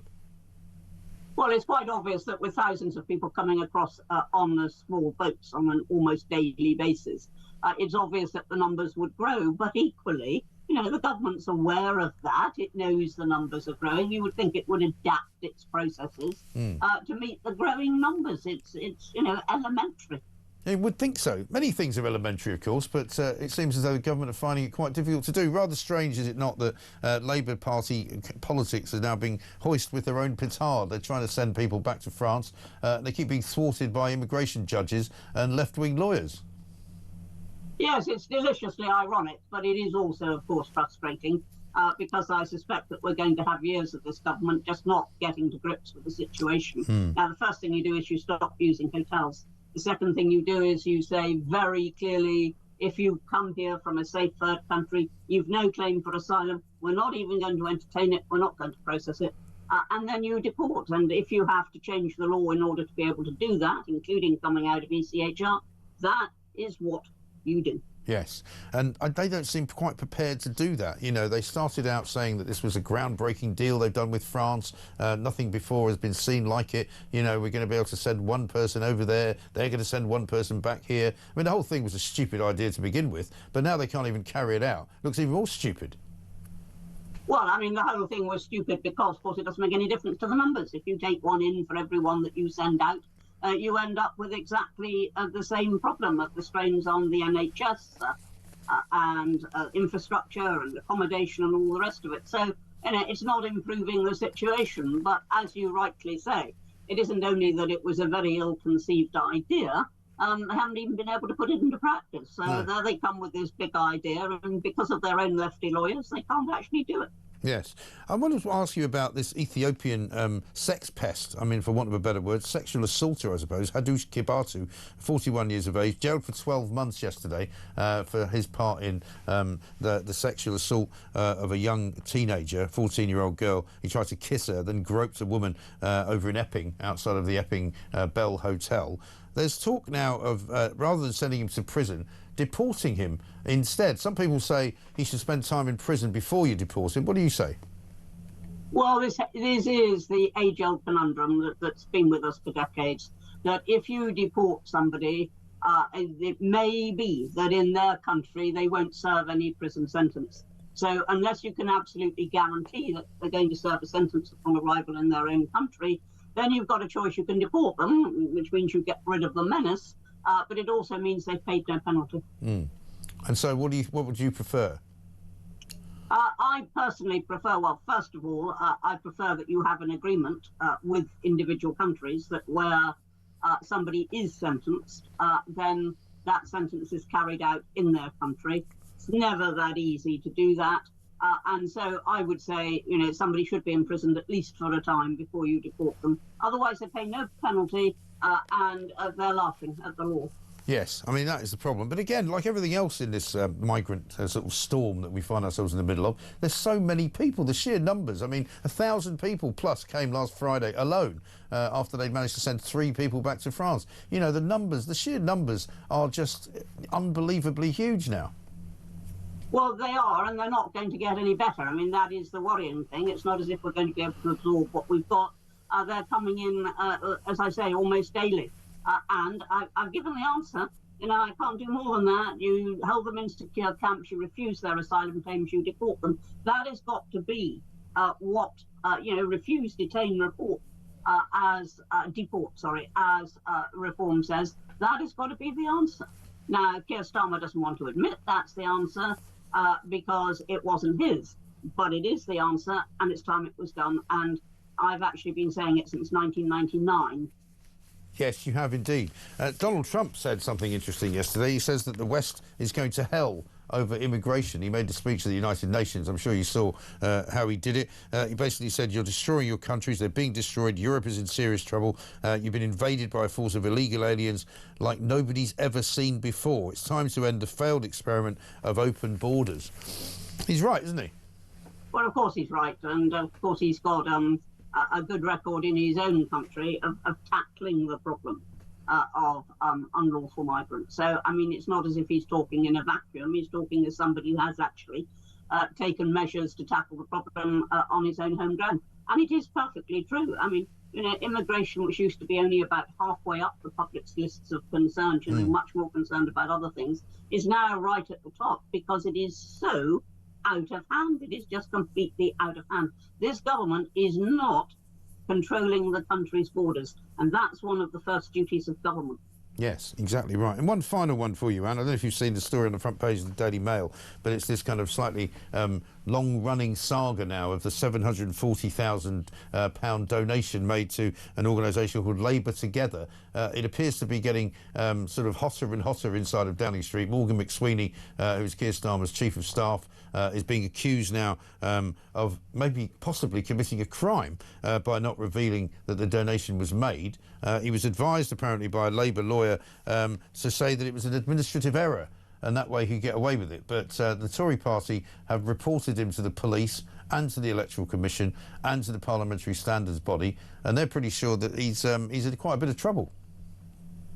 Well, as you say, they've reported him to a number of bodies, including the police themselves. So in those circumstances, I think we've just got to wait for the outcome of the investigations. But quite clearly, there is enough there to be concerned about, and I think that's as far as we can go at the moment. Yeah. Well, that's very diplomatic of you. I'm saying that if he goes, I think Starmer goes very shortly thereafter. Well, I hope Starmer should go anyway. Starmer is not running the country. Starmer is making an unholy mess of it. He should go anyway. I mean, regardless of what happens to anybody else. Yeah, no, I couldn't agree more. Good to see you, and thank you very much indeed. Ad Widdicombe, Immigration and Justice spokesperson for Reform UK. This, of course, from Kevin in Stafford. He says, Mike, I was planning on going to France with my kids and grandkids next year for a last holiday before I get too old to travel. I've told them to count me out. I can't really afford it anymore, and I'm worried that my dwindling savings will be hit by rising prices, increased taxes, and the threat being mooted to my small private pension by this thieving lot in Whitehall. I don't think you're wrong, Kevin. People are really, really worried about what's going to happen to their pensions. People are really worried about what's going to happen to any inheritance they might have, any money they might have saved, any hope that they might have that they won't be taxed anymore because they've done all of that. They've worked their lives for many, many decades, and now they'd just like to retire on the money that they've saved. But no, Rachel Reeves would like to take it all from you, or at least take 40% of it, or as much as she can get her grubby little hands on. Let's get a voice note from Joe on the migrant taxis. Morning, Mike. Joe from Bournemouth. Just calling in regards to these amazingly high taxi fees being charged to get people to GP appointments. Just wondering, because, as a taxpayer of this country, we have to fork out occasionally to get private appointments because it's hard to get it on the NHS nowadays. But you can book in my area for under £100 a private GP appointment. So this is obviously a racket. Someone's obviously getting backhanders. This is fraud on a massive scale. It needs to be sorted, it needs to be looked at, and people need to be held accountable. Joe, I think you're absolutely right. There's so many different ways they could do this. And how about this from Mike, who says, good morning. What are these asylum seekers who are having these long taxi journeys being treated for? They're supposedly fit young men. Very true. Maggie says the same. I thought these young men coming here were all fighting fit. Surely many of them are doctors, aren't they? So let them hold their own surgeries. My blood pressure must be sky high again. Wouldn't be surprised if they're getting prescription drugs and flogging them. I know, it's ridiculous, isn't it? John in Lincolnshire says this costly taxi obsession for migrants. Didn't Lammy take a long-distance taxi whilst abroad some weeks ago, which ended with a dispute about the fare and the loss of his attaché case as the driver departed with it in the boot? That's right. That was in Italy, wasn't it? And he was trying to get from a holiday with Mrs. Lammy to some kind of very important appointment somewhere in Switzerland, I seem to think. It was something like that. Anyway, it was all a bit mysterious, that. It was a bit like one of those weird stories where not everybody was telling the truth. Don't know. Coming up, we'll take more of your calls, we'll take more of your messages and more of your stories about this migrant taxi absolute and utter shambles. This is Talk.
I mentioned the Singaporean model, right? They review it every 5 years. You've got to actually be able to bring benefits. You've got to be able to prove that you can integrate. I think actually you walk around your home, Julia, in London, and I imagine that you'll find many people not too far away from where you are that simply do not integrate within British life. Absolutely. And ultimately, we cannot have the social cohesion that we have been so used to for so very long if we actually allow this to continue.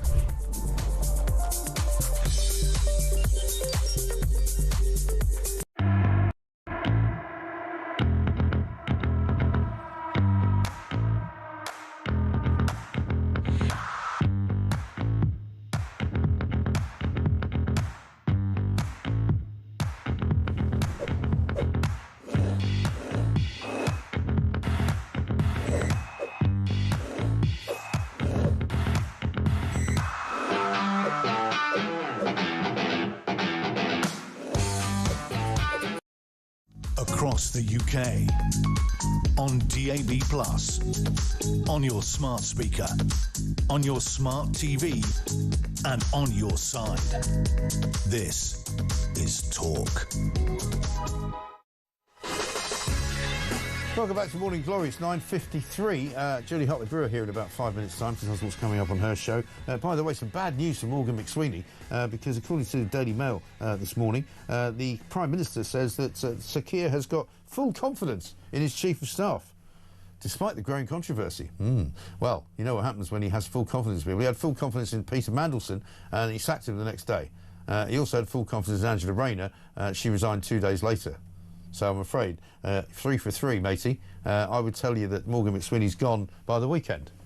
Just a hunch. Let's get a voice note from Rich on migrant taxis. Morning, Mike. Rich in Llanelli here. Great programme as always. Interesting that taxi companies can get £1.85 a mile for running migrants around. As a freelance motoring writer, if I use my car, I get 40 pence a mile, which doesn't seem quite so fair. But anyway, keep up the good work. Bye. Rich, that's a very interesting piece of information, and I bet you if you're putting in your mileage claim to the HMRC, you wouldn't get £1.85 a mile either. But don't worry, the taxpayers can always cough it up. Not a problem. Now, this morning, Theo Usherwood joined us, as he does from time to time, for the paper review between 6 o'clock and 7 o'clock. If you don't get up early enough to see that, you really should, because it's great.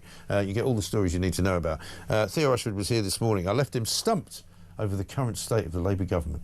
Well, let me take you back to the police investigation into the Downing Street parties. Remember that? Yeah. And people were falling down by the wayside because there was a police investigation before the result of that investigation had been finished. Because surely, if you're in the middle of a police investigation and you're supposed to be the chief advisor to the Prime Minister, you have to surely take yourself out of that job, don't you? Yeah. And as you say, many of the aides to Boris Johnson, wouldn't it? See the old project collapsing.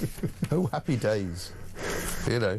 I get a feeling you're revelling in it. Well, Mark. Yeah, I am, because they think they're so clever. They think they're so superior. Let's not forget, this is a government that came in saying that they were going to raise the bar on public service. They were going to be a government of service. They were going to put country first, party second. They were not going to have sleaze. They were not going to have anything dishonest. They were going to be transparent. All of the things that they said they were going to be. We didn't ask them to say all those things. They volunteered them, and now they have been proven to be complete liars, shysters, crooks and scumbags. There you go. There's a soundbite for the morning. That's the government. That's what they are. It's hard to disagree, isn't it? You got your speechless again, haven't you? Yeah. It's only 13 minutes past 6. Like, it usually happens towards closer to 7 a.m. But it's none of the things I've just said are untrue, are they? I mean, you can say there might be individuals in the government who are not like that, but I don't know who they are, because they're all in on it, aren't they? I think. Look. 5. Things are. 4. Give me a countdown. 3. Give me a countdown to come up with the answer. Look. There are obviously people in the government who have integrity, who want the best for this country. Which ones are they then? David Lammy. He's given away the Chagos Islands and made us pay for them. Yeah, right. So he hasn't really helped us out much. He's also threatened to arrest Benjamin Netanyahu. He told us that recognising Palestine is a great idea, even though... OK, not Lammy then. All right. Rachel Reeves? She's gone after pensioners, No. So not her then. Who else we got? Bridget Phillipson, yeah. Destroying the education system in this country, making people who've earned, worked hard for all their lives to make them put their children who've got special needs out of a special needs school because she just doesn't like them. So it's not her then. No. Yeah, that was an exercise in futility, wasn't it? Trying to get Theo Ashwood to tell me which member of the government had any integrity. I couldn't name anyone, funnily enough. Can you? Hello. Hello. Sorry, Julie Hartley-Brewer's here. My apologies. I'm going to go... No. Because every time you think of any one of them, you go, oh, but they did that. But there was that thing. Yeah, there was that thing. Did you buy your own clothes? Do you buy your own clothes? Because I've always managed to buy my own clothes. I do. You know, I have never had a sponsor for my clothes. My mum bought my wedding dress. That's the only time someone's ever bought anything of mine. I think that's allowed. I didn't have to declare it to anyone. I've had the odd jumper bought for me for Christmas, that sort of thing. Socks, yeah, always black socks, always a good thing. You can never... Paul McCartney said this, no matter how rich you are, you always need black socks. It's very strange. Anyway, lots to talk about today. Donald Trump, I've got to love the fact he's due to speak for 15 minutes. I'm the leader of the free world. I'll speak for an hour. A little bit North Korean, I thought. Also, I think what happened was because they pulled the teleprompter on him and stopped the escalator. I'm going to riff. Well, in that case, you're going to get full barrels. You're going to go play. But I mean, apart from Sadiq Khan and Sharia law, which is a nonsense thing, and also stop paying attention to Sadiq Khan, it only encourages it. I know. But the stuff, Europe, you are going to hell over migration. It's not wrong, is it? And over net zero. I mean, he is right about quite a lot of stuff, and everyone disagrees and tells him off, but he's right about it. That's it's not bigoted, it's not ignorant, it's true. And everyone that you know who's been in the business that we've all been in, and diplomacy and all of that, and they go, oh, well, it's actually working. Well, because the other system didn't work. You know, the Joe Biden approach didn't work. You know, I'm intrigued particularly about what he said about Ukraine. Yeah. I really am, but also that, OK, maybe Europe having to support them. But, we should be able to support a fellow European state in the face of threats from Russia.